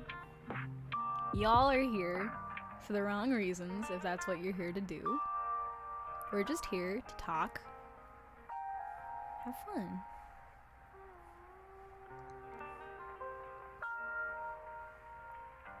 Thick thighs. I don't even know if they should be this thick. This might be too thick. Maybe I'll just pull his leg back. Maybe his leg's too far. Yeah, I'm gonna say that instead of redrawing this whole.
You kind of have to just go out and just be around humans for that to happen. And that didn't happen for me until, like, actually, like, I think I grew a lot after high school, but that also meant that a big part of my online, my time online was when I was most active when I was in high school. So, like, there's quite a bit that I've learned now that I wished I had learned a lot earlier, but the thing is, I didn't have that kind of upbringing. So, back when I was a little bit more vocal, I'd just say things, and, I mean, I don't necessarily not stand by the things that I said, but I certainly didn't help myself in that sense. So, you know, there's people who like, you say one thing that's even remotely progressive or leftist, and they're like, oh, you're just an SJW, you know, whatever. And it's like, okay. I've had like death threats, but they were like kind of dumb. I don't even know why they would send a death threat to me. I don't even have anything. I've had people tell me that, because I used to like be more vocal about my family problems, but by being more vocal, I just meant I posted things when I was sad, and I'd do fan art and stuff, and I just, you know. And I think I remember one time someone sent me a message and was like, this is like, maybe your parents would love you more if you weren't like a bitch. I remember reading that and I was like, huh, they have a point, you know? But it was also, you know, at the time it was like a little shocking, but now that I think about it, it's like not a bad sentiment, but also counterproductive, you know. And there's also just people who love, you know, trolling and all that, and that's whatever, you know. I don't really subscribe to trolling. I don't think it's really that funny, but some people do, and that's not really up for me to decide what they find enjoyable or funny. I've just been trying to live a more positive life, and if that means not being more social and closing myself off and actually like having some form of privacy in my life, then I'll do it. And that's kind of what I've been doing. I've been kind of like not posting and not really talking, and it sucks because I lose a lot of the friends I made online, but at the same time I'm also a lot happier, I guess, and you know, I'm more content. So I'll keep doing it.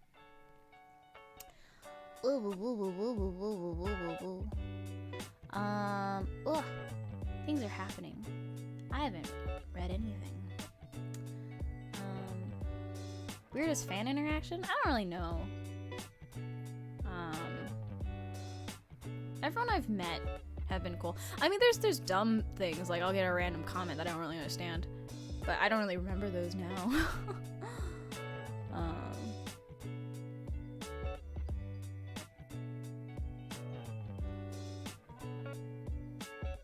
Yeah, I've been living the quiet life for a little bit. It's been fun. Actually, relearning privacy is weird, and I feel like that's gonna be a new trend one of these days. Like, people are gonna get too involved with social media, and they're gonna realize, like, oh, having a private life is actually kind of nice. I can like feel it happening. People are starting to like realize that it's just not worth like posting. This whole like online interaction thing is it rewards you with fractions of what you think it will.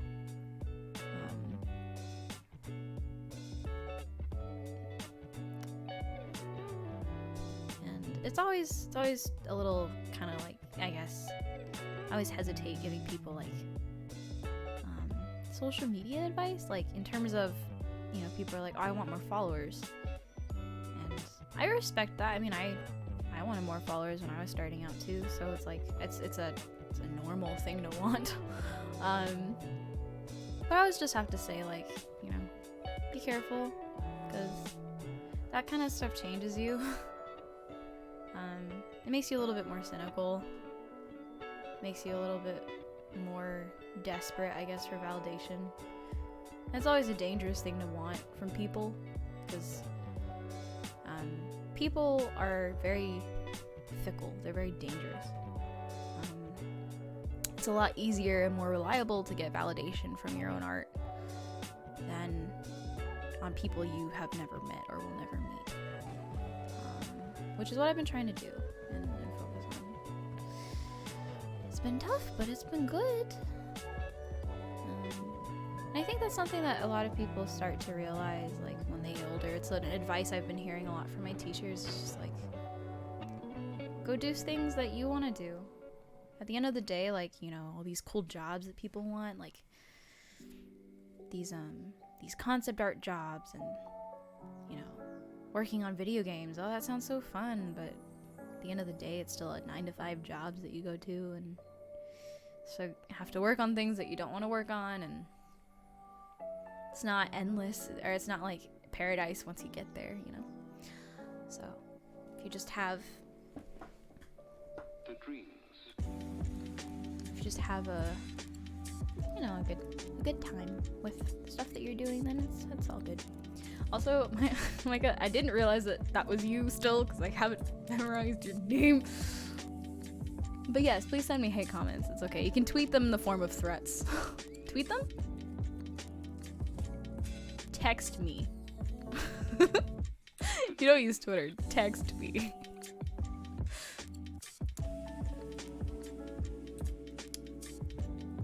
Stay hydrated. This is a threat.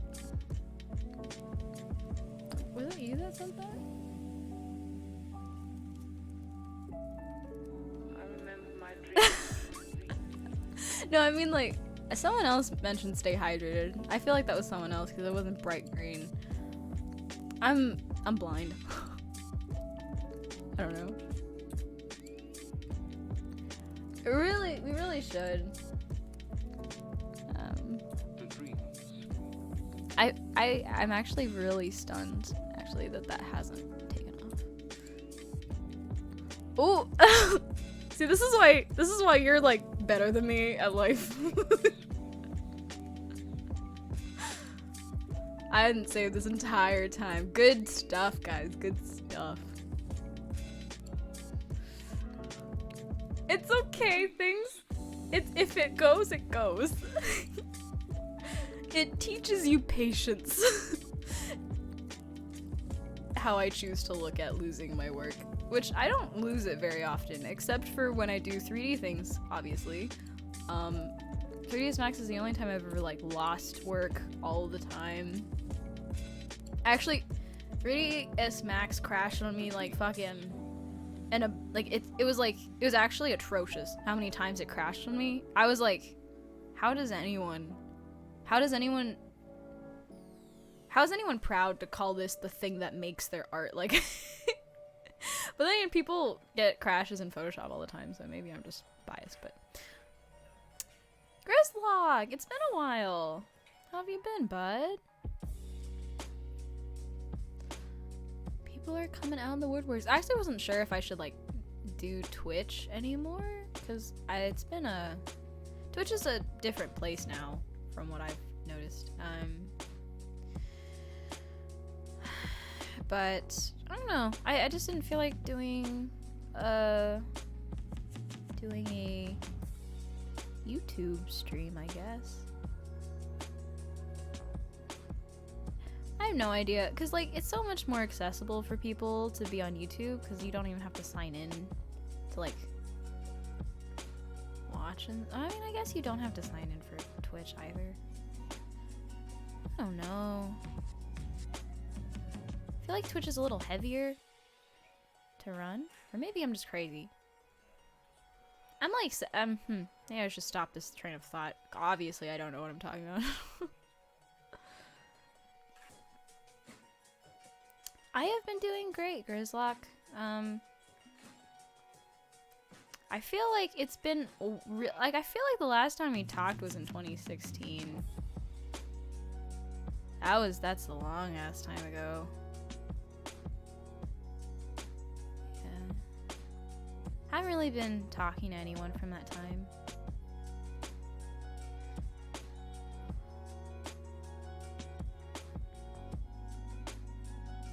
Yeah, that's a thing. Yeah, they can't chat, which is fine. But it's fun when people talk. I like talking to people.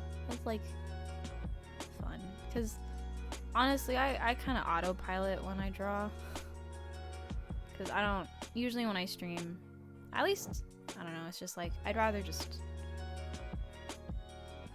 have more fun with people. It's like if I didn't want to talk to people, I wouldn't stream. Like I just work on it on my own.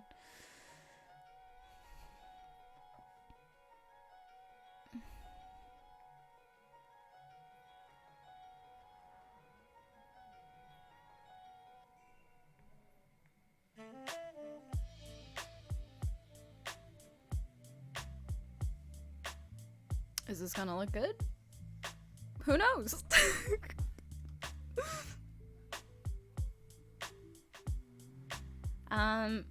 If you liked Gurren Lagann or any of Trigger's animations, you should go watch Promare. That's your elevator pitch. It's literally exactly what you expect. It's like fucking mechs. Not a ton of them, but enough. Crazy fight scenes. Trigger. Like it's just a Trigger movie. And Trigger's not like crazy with their stuff, you know? I completely forgot about line work. That is not useful.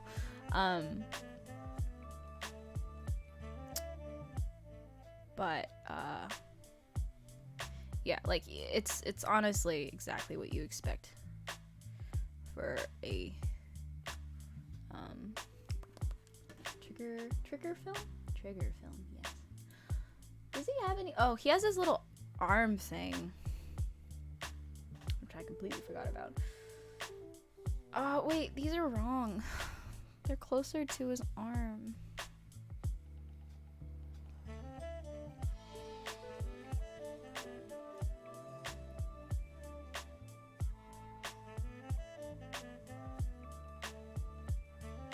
You should definitely go watch it. Go watch it. You like can't go wrong with it, you know? just like don't walk in with like expectations for like a good film. There's definitely better feature films out there, like written feature films. Promare is just a good time. It's just fun. So as long as you go in with those expectations, you're fine. You're peachy.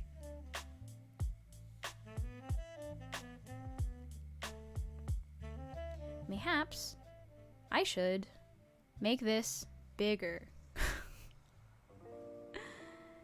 He's got long hair. Maybe I should make this bigger. But then it intersexes. Intersects? Oh my god. I should stop talking. What? Oh my god. I should stop talking. That's the actual word that I was trying to say. It wasn't a one-time showing. I think they're officially releasing it for like theaters like on the 20th. Like you can actually just go watch it, but they premiered the sub and the dub versions in America on like this week. So yesterday was the sub, at least for my location, and a previous days there was like a previous date where you could have watched the dub version, which I'm probably not gonna watch ever, because the sub was great. There's really honestly nothing like, I don't know, Japanese voice actors just have my heart forever and always, which, you know, not to say that English voice actors don't, but they don't. I was trying to speak words, okay? Leave me alone. Do I ship them? I think it's cute.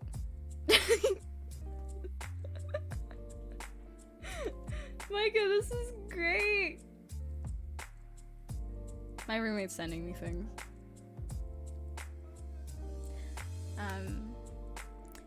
If you're, I was one of the many girls in the theater who screamed a little bit, just a tiny bit. I didn't scream that loud.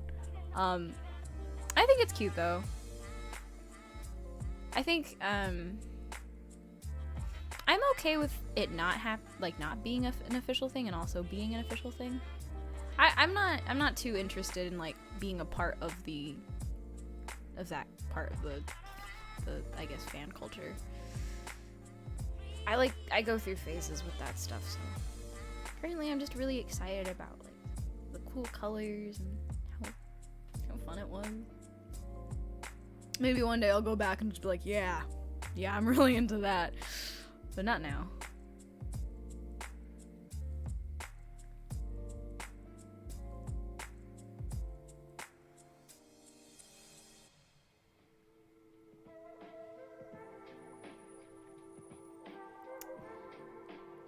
Yeah, I'd say once it starts like streaming, I don't know, I feel like Crunchyroll will probably eventually have it out for streaming, and I'm definitely gonna buy it if it comes out on like Blu-ray. I'm gonna buy it.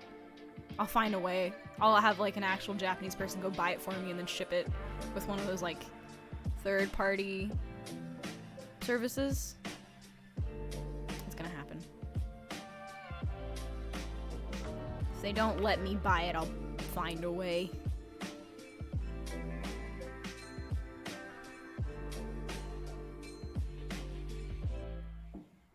Ooh, yeah, I'm gonna get the art book as soon as it comes out. Apparently the Kill la Kill game is pretty fun.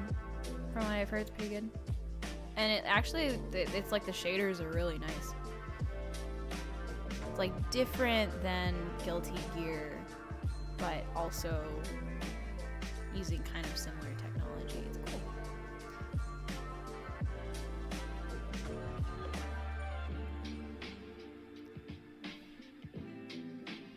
Honestly, I don't even know if I really want to, like, keep the lines. I might just be doing this to, like, zone out.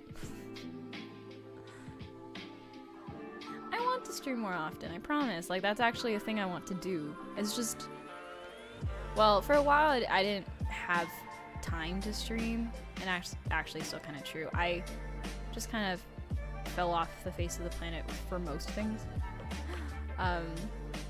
And I also have been doing like work stuff that's not like super important, but it was still stuff that I had to do NDA. And then school started, and it's been a wild ride. I'm hoping I can stream more though. It's fun. I like it.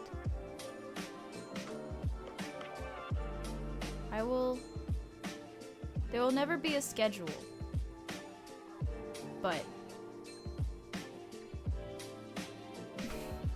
I'll try to stream at least once every 2 weeks, if not more.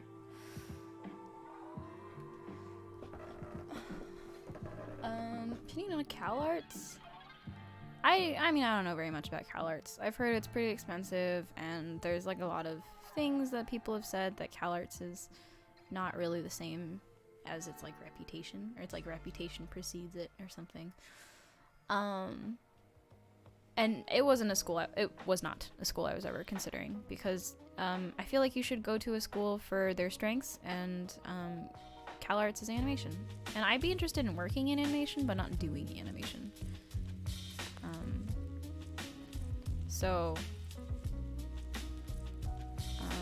Like I enjoy animating to some extent, but only as like a side hobby. I don't ever want to do that as a job. Did I did.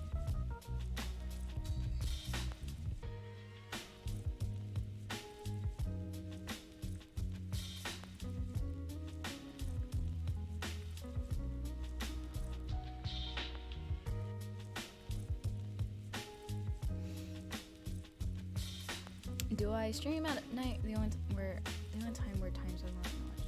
I mean, I imagine I would. I have like days free, but with how my classes are this semester, I'm pretty much probably only gonna be able to stream like Fridays, Saturdays, and maybe Sundays, like at night. I don't imagine I'll ever be able to do day streaming, because that was when I was during my gap year, so I was home, or I was in high school, so I actually had like a schedule, but my schedule changes every semester here, so at least for the rest of this semester, I probably won't be streaming during the day. It's just like not a thing I can do reliably, unless I get really crazy lucky on a day and have time. But even then, I feel like at that point I'd be working on homework.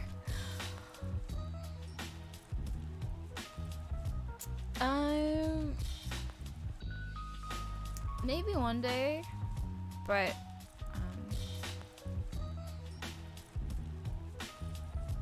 I mean, I don't actually like do animations cut of it. I've like dabbled. But I don't know. We'll see. I do it whenever I don't feel like drawing like illustrations, which is quite often. But if I don't feel like drawing illustrations, I will just draw other things. So animation is not high on my list of things I do. It's just things I'm interested in learning. Maybe I'm like hilariously bad at drawing noses with lines. I always draw different every time. Can't decide. Do I want nostrils? Do I want dots? Do I not want to draw it at all? Questions that will never be answered. Look how anime those eyes are. I don't know what's happening. Am I going insane? I feel like my teachers are very disappointed in me right now. I don't know, there was no intention with this piece. I was just kind of like, yeah, sure, whatever, I'll do this.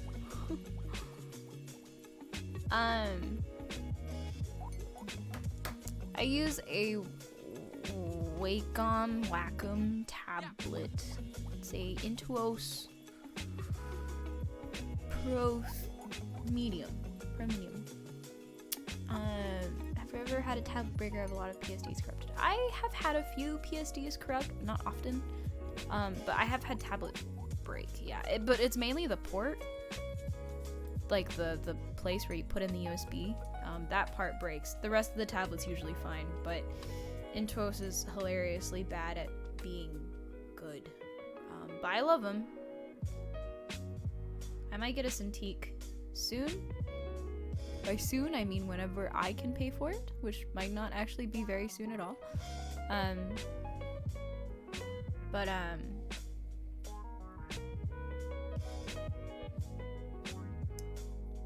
maybe I should just not draw the nose.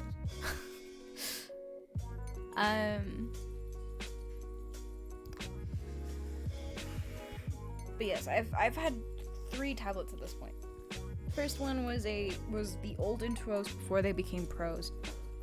And it was a huge one. It was one of the large ones. And then I had an Intuos pen, which is not the same as an Intuos Pro. The Intuos pen is just the bamboo that they've redesigned, which I didn't realize. So that was my bad, but I hated it. I mean, it was good until it broke. So, take it as you will. And now I have my Intuos Pro Medium, which I love and adore.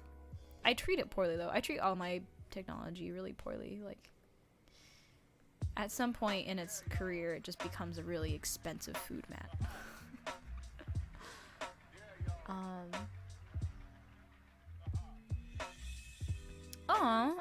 I'm not really into Fate either. I don't even know why I did that piece. I think I did it because a friend was really into Archer, and I complied because I like my friends. I need to update that piece. That anatomy was so whack. It was like wrong. But it was fun. I wish I had more energy for fan art, because there's genuinely a lot of things I would like to draw, but every time I want to do it, I get started and then I'm like, nah. Other people are better at this than I am. I can never finish a piece. It's okay. And then I just stop. But I think this is different somehow. I don't know how. I don't think I'm gonna do more than one of these, to be honest.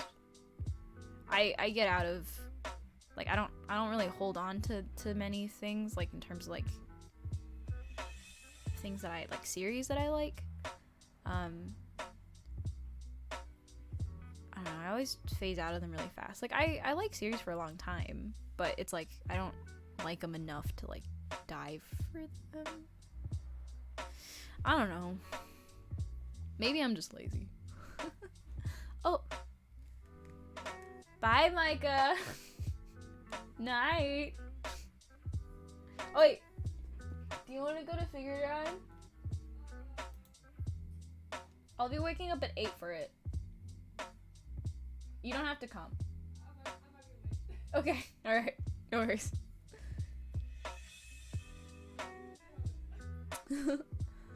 How do you differentiate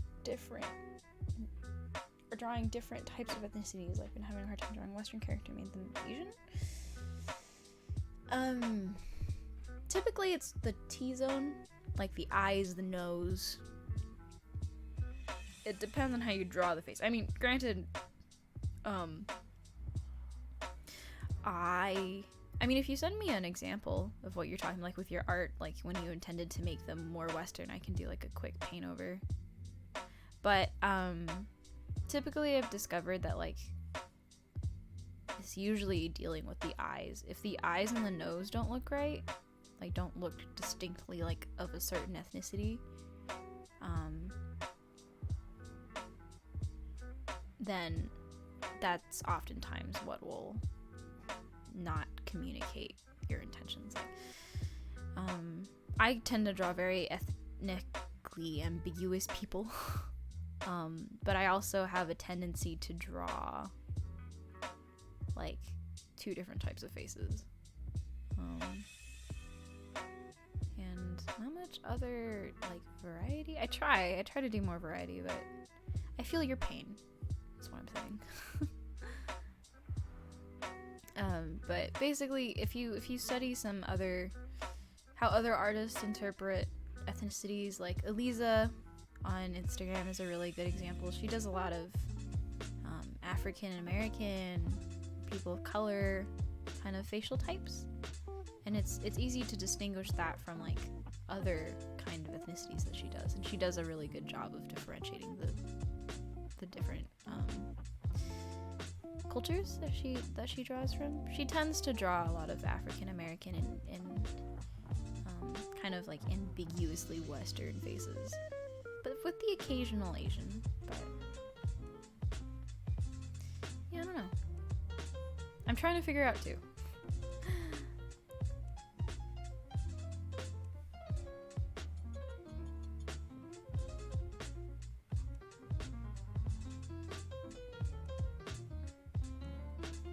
Oh, I like drawing hair, but I shouldn't. Is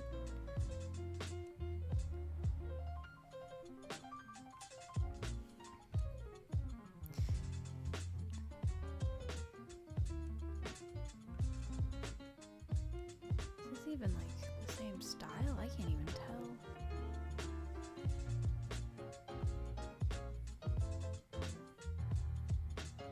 Muscles are good. I like muscles.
Trying on the wrong layer, not that it matters, but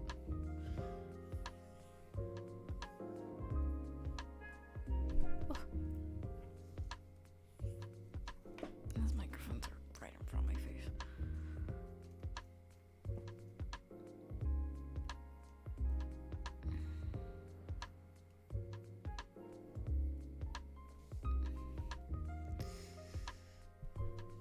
Thank you.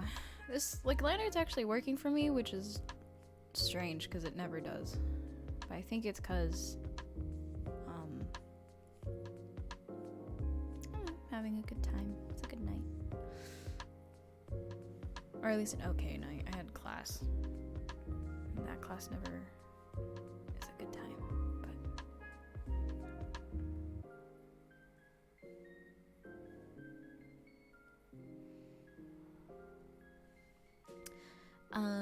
I recently finished Persona 5. I really liked that one. That's actually pretty much one of the few games I finished. Other than that, Journey and Oxenfree. Ooh. I've been playing Horizon Zero Dawn, which has been fun, but I'm working through that very, very slowly and very, very fearfully. Because I'm about to get to the parts where I actually have to be good at the game, and I'm not good at the game.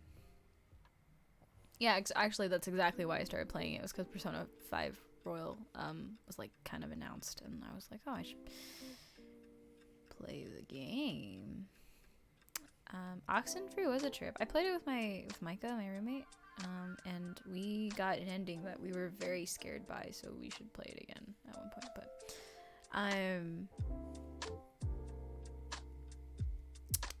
what else have I been playing? Oh, I've been like struggling through Monster Hunter only because my boyfriend likes Monster Hunter, and so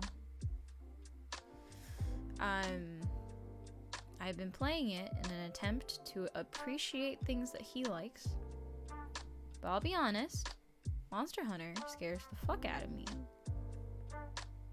I'm not good at those games. I've been playing Final Fantasy 14 as well, but like only because it's an MMO that I can play alone. And looks decently nice. Other than that, I'm not very good at it either. As you can see, a very common trend of I'm not very good at the game, but I play it Occasionally. Very occasionally.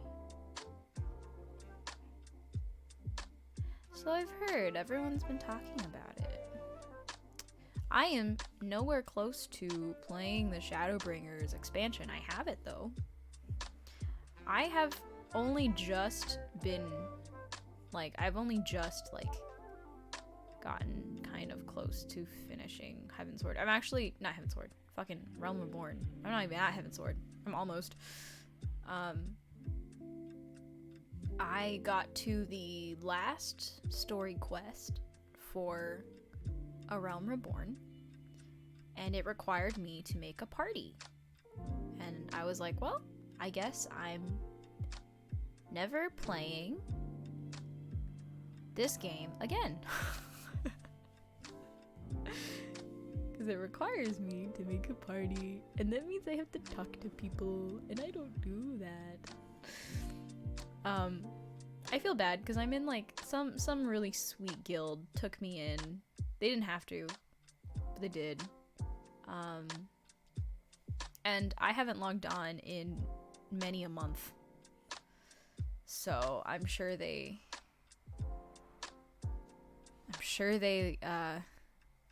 probably kicked me out, which is fine. I didn't really talk to them very much anyways. But yeah, not a very good video gamer by any stretch of the definition. Or a stretch of the imagination? That.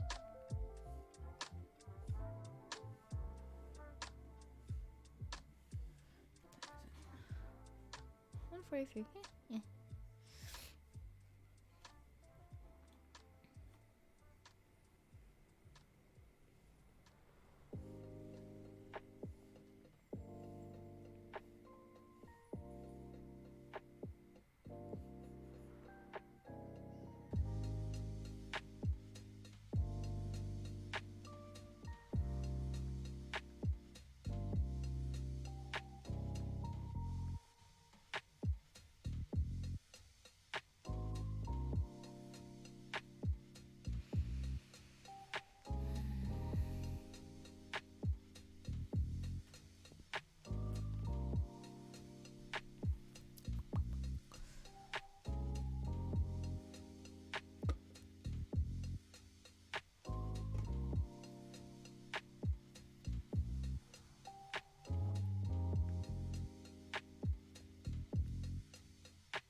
Blue Pig, hello. How have you been?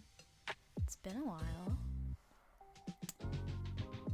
Yes, things are going pretty good for me, I'd say.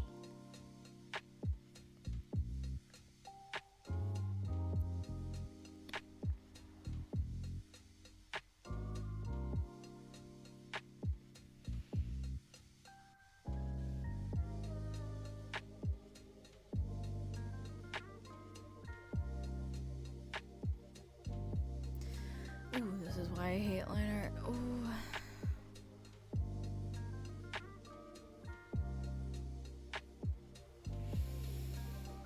Breathe.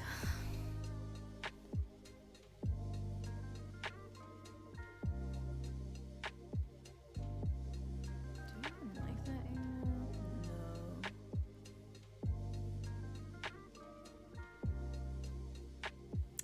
Thank you.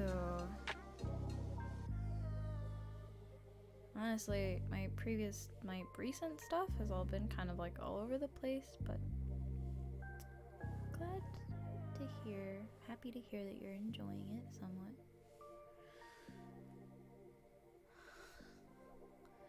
Will I get it? I don't know about that, Brune. I don't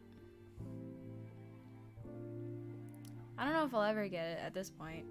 I feel like we've passed the golden hour. I think at this point, everything I make will just be fucking atrocious.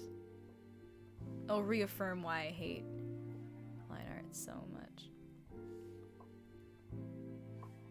Do I even like that? I can't even tell. Maybe I'll get rid of this piece. Interesting nice silhouette though. No, I want a single piece.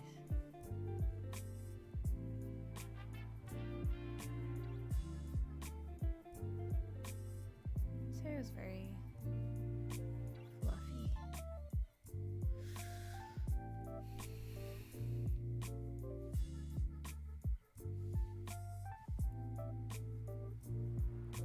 Yeah, okay.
Wow. My stream's actually like, I like went to go look at it on my other monitor, and it's actually like really smooth. I don't think my stream has ever looked that good. Pretty much because I was the one who had to decide all the settings instead of, you know, Windows decide, just OBS deciding it for me. Wow. I don't think it's ever been that smooth, to be honest. Damn. I'll give you this one, Windows. That was actually a good move. Otherwise, this computer is kind of awful.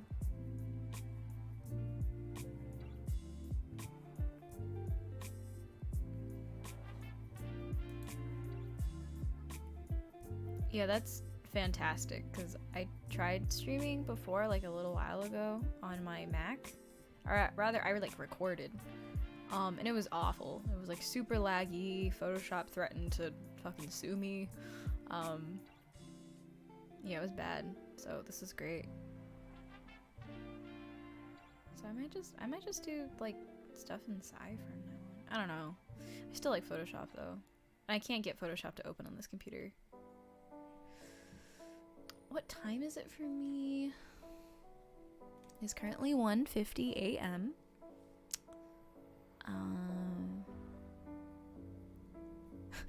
I'm joking. Photoshop is like, it really hates when I have OBS open on my Mac. So like, it just threw a fit. I've never seen it throw a fit like that before. It just like refused to open, and it was awful. Yeah.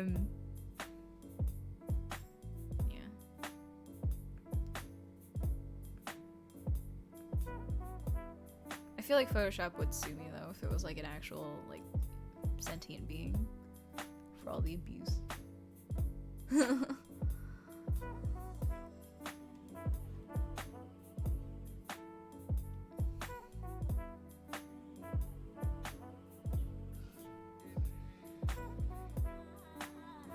No, they would definitely go for the kill shot. They wouldn't even bother. Adobe loses nothing if I go. I don't even pay for their service. Maybe if I actually paid for their subscription, maybe they would give me a mercy shot, you know, but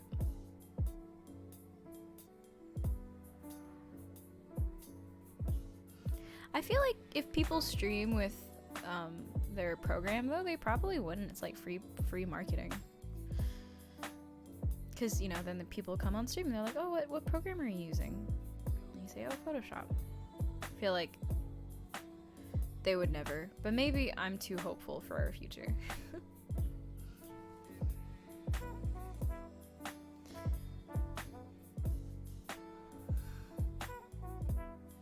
What brush? I don't know, man. Sai's pretty great because you can just see all your brush settings like right here. So it's like, you don't even need me if you have eyes.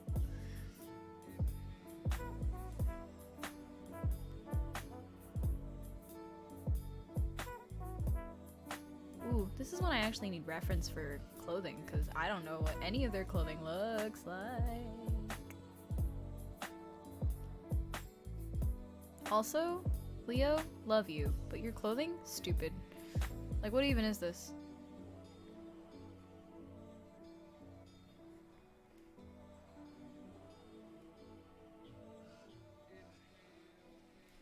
There's a fly in my room. I made the mistake of not closing the window earlier. Now I must suffer for it.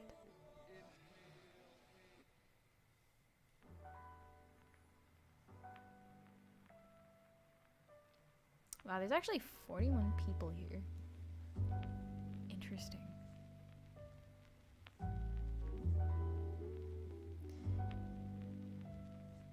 feel like I'm the textbook definition of someone who is definitely no longer relevant, but it's cool that everyone comes out of the woodworks.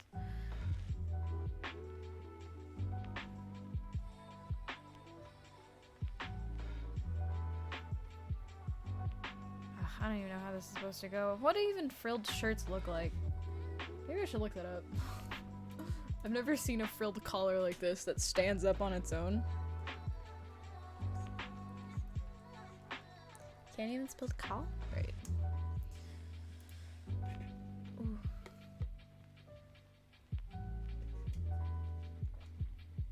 It's always at this time of night where I don't know if I have a stomachache from like existing at 2 a.m. Or if I'm hungry. It could be both. I might just be hungry though. But actually, did I? No, I ate at 3 p.m. I don't remember. No snack time. No snack in house. Snack no house. You haven't gone grocery shopping for the week. And you probably won't.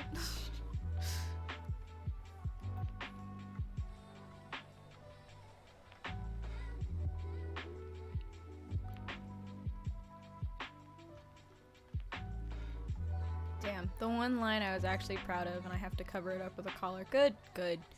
Yes, good.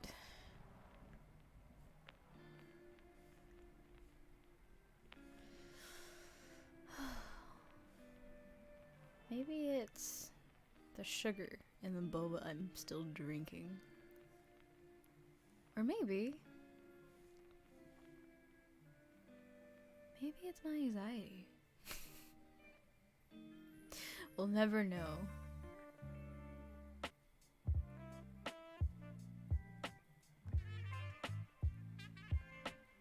Man, I hope none of this music is copyrighted. I don't think it should be, but Chill Hop Radio, don't let me down. Maybe I'll just stream the whole process for this and then just cross-post it onto YouTube. That'll be my lazy. I don't even know. I'm not recording. I don't think. Lost cause. How is my line art so clean? I don't know. I'll be real. I don't like doing line art. Line art sucks. Line art sucks ass. But like tonight, I was like, hell yeah, I'd be down to line art. This never happens. It's over for me. I'll never have clean line art like this again. I've like used up my line art points. Like, I've used it all up. It's gone. I can't do good line art for like anymore. Well, I guess Soji just has to, like, step up and, like, be present. He's welcome to be on voice call with me at any point in time. Sucks to suck, Sojiro.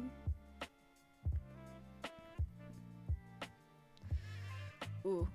You know, certainly not eating and having a lot of sugar in this boba is not a great combo. But you know what? We're sticking it out like a big boy. How is there more people at 2 a.m.? Y'all are troopers, truly.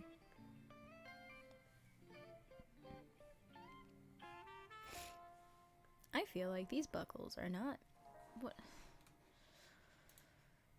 accurate. See, I do too. Which is why this is a very, very strange, unusual experience.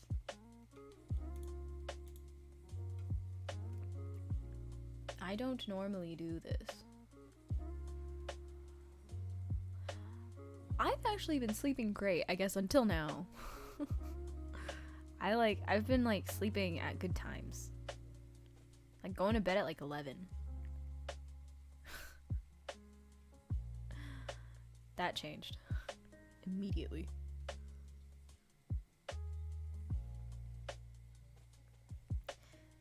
Liner, I forget to breathe sometimes when I liner. Is that too much information? I forget to breathe. Because I get so, like, really focused in, like, getting the line right, and then I stop breathing. Maybe. That's not a good thing. And I get, like, my chest hurts, and it's just like, why did I even do this? It's not, it doesn't even look that good. I, like, turn off the sketch, and I'm like, it doesn't even look good, dude.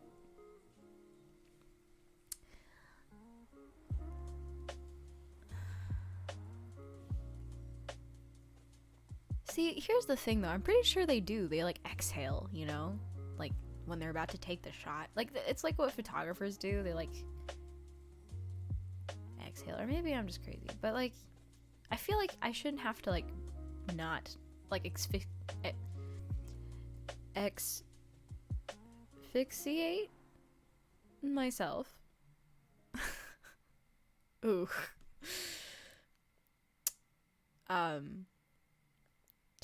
To draw, but mayhaps that's just my lot in life. Who knows?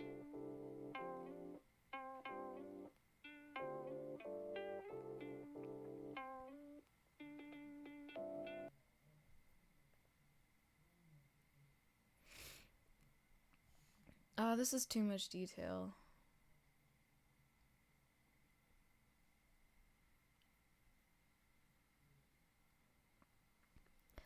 It actually doesn't look terrible. It actually looks exactly what I thought it would look like, which is, like, not terrible, but also, like, I don't know, man. It's either, like, the sketch, the line art looks terrible, or the lines with color will look bad. It, like, I can never make it work. This is why I don't do line art. This might turn out well, but that has no, like, what? Is it over? Oh, the video is paused. No, stop. Don't pause it. I didn't know that YouTube became Netflix now, or to ask if I'm still watching. Yes, I'm still watching. What was I saying? I don't remember. Clearly not enough brain cells to retain memory longer for more than a few seconds at a time. All these lines, arbitrary, completely arbitrary. They mean nothing. None of these lines mean anything. Adding them because I think they look cool, but the minute I have to actually color them, it's gonna be like, wow, this was the worst decision I could have made.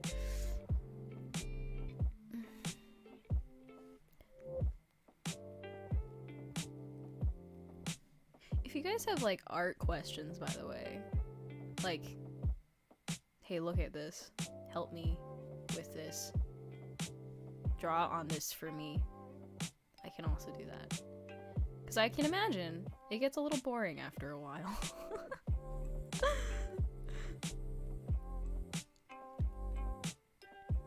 I'm only hard on myself because there's truly nothing else going on for me right now. I'm literally just zoning out and just like painting frills on his collar, as it so seems. Which apparently is the bane of my life. I'll never be able to draw frills properly. It's too much. Too much. This whole area needs to be darker. The lines don't pop.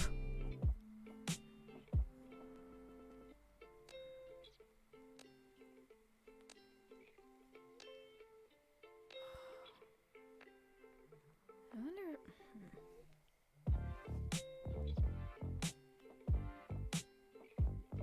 There are unerased bits.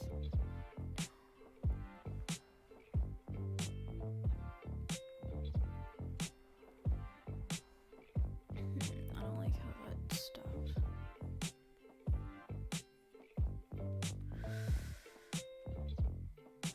How long have I been drawing for? I've technically been drawing since I was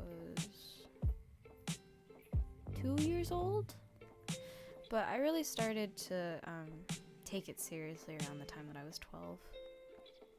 So 12, well, I think I actually like started doing things like I started my Instagram on like 2014. No, I started in 2012. Yeah. How old was I at that point? Like, I'm like bad at math.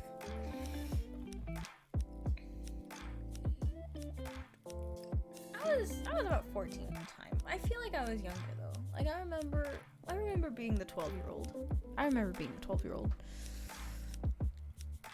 And yes, I did just like move away so I could do the math on my fingers. For a whopping 2 years of difference. So obviously I was never gonna be cut out for being a mathematician. Even English is hard, clearly, for me.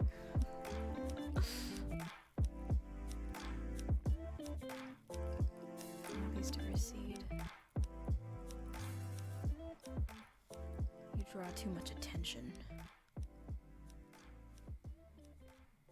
These frills need to back off. Too much attention being drawn to the wrong place.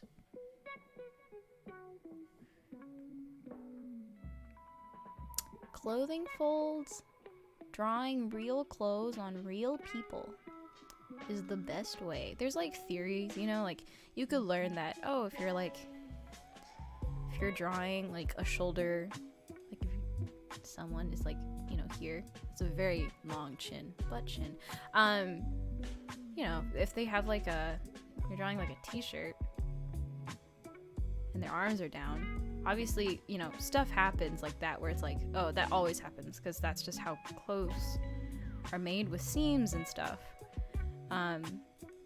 Or like if he's like raising his shirt, you know, as I draw this arm, not the shirt, and he's like grabbing it, obviously the point of tension is where like the folds will follow and it will be opposing at the opposite point of contact. So it's like, you know, there's like theory that you can learn, but nothing beats like actually drawing clothes and like looking at how people draw clothes and then also just drawing clothes that you see as people are walking around in life.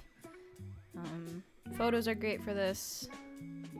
People are great for this. I actually tend to like whenever I'm outside, I just stopped drawing this. Every time I'm outside, my favorite thing always is people watching, but I don't draw people, I draw their clothes, because it's still something I'm trying to learn properly, is like drawing convincing, accurate, believable clothing folds is something I've struggled all my life with. So, that's something I'm trying to learn, and so whenever I'm out, I try to always focus on noticing people's clothing, how it changes when they move, how different fabrics change, how wrinkles are made, and the weight of everything. It's all good stuff to know, and eventually once you've drawn it enough, it all becomes like kind of second nature, just like to just automatically do it, and it's good. Like, you see good artists and they're really good at it. It's because they've drawn it for so long that they don't need to think about it. They know that anything that's wool will be less wrinkly than sheer satin. Satin? Sateen? No. Satin's thick. Is it? I don't know. I don't know fabric names. Long story short, look at people. Go get reference. Never a bad idea. How old am I now? I'm 21.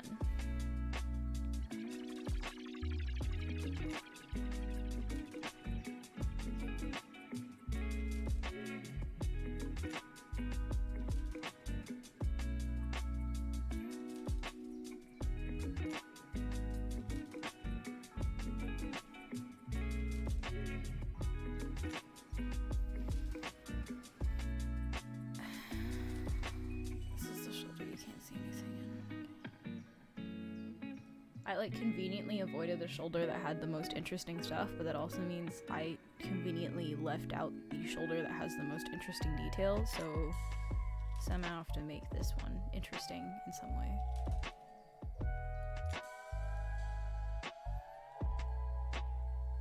Is this even looking fine? I can't tell. It's okay. I don't even know if I'm gonna keep the liner. I'm just kind of doing this because I want to, again, repeating myself. Just want to draw for once. This is the only thing I've been drawing.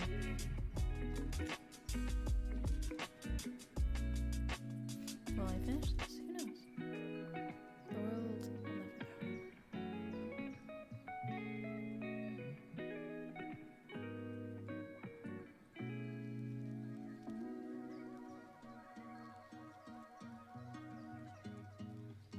I might stop soon because I have to get up at 8. And at 2 right now, so. Oh, bye, Brunafia. Hope you have a good day. See you around.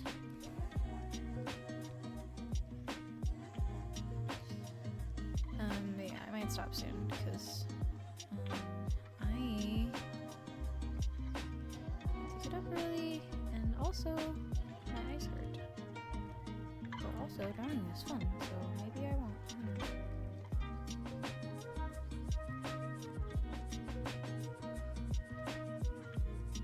6 hours is enough time. Thank you for doing the math for me, Liz. I really appreciate it.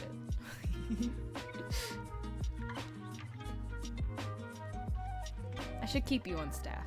Like, you should come and just hang out with me, just so you can do all the math in my life.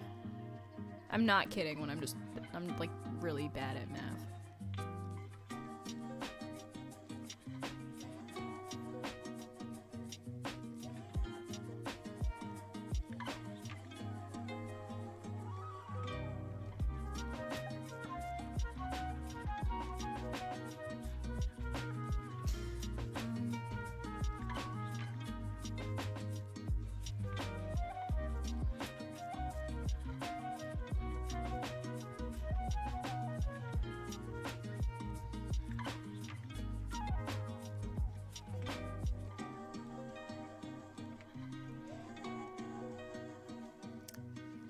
You're more well-adjusted than me. Let's just put it that way. Actually, like, retained things that they taught you in fucking middle school and elementary school.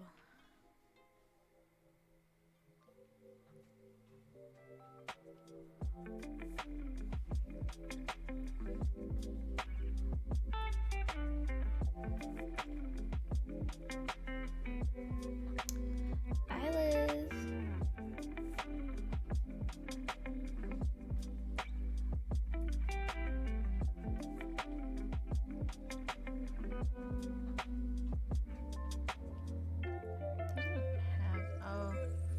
Oop.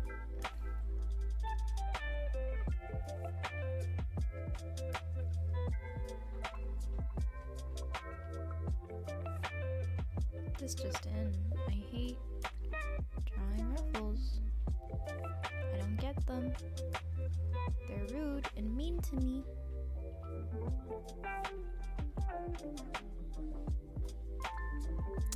Good luck on that, Tojo. Have fun. Or not, I don't know.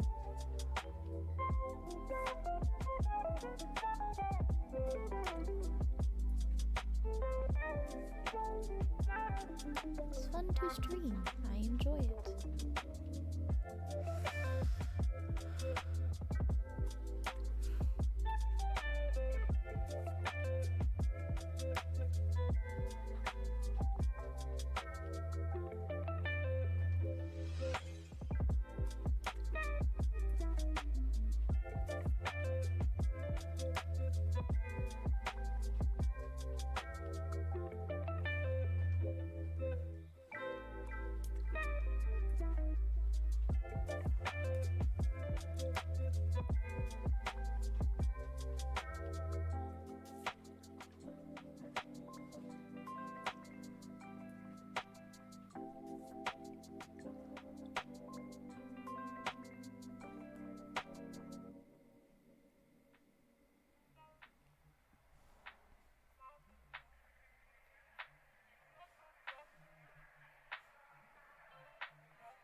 This chair is so squeaky.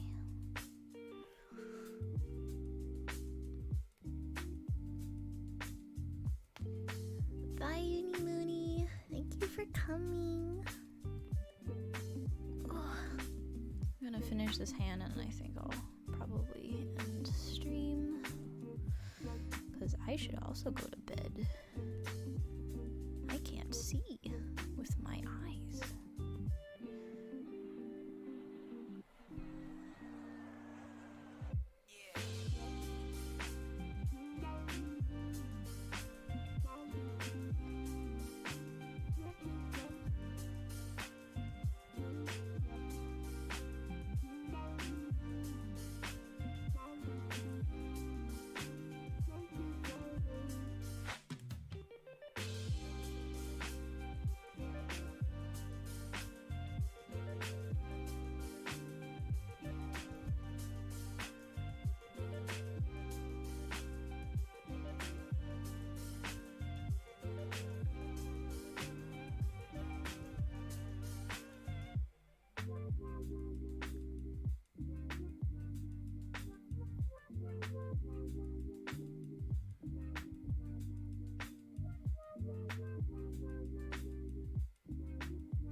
Nope.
Congratulations. Those are monumentous events.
To do tomorrow morning.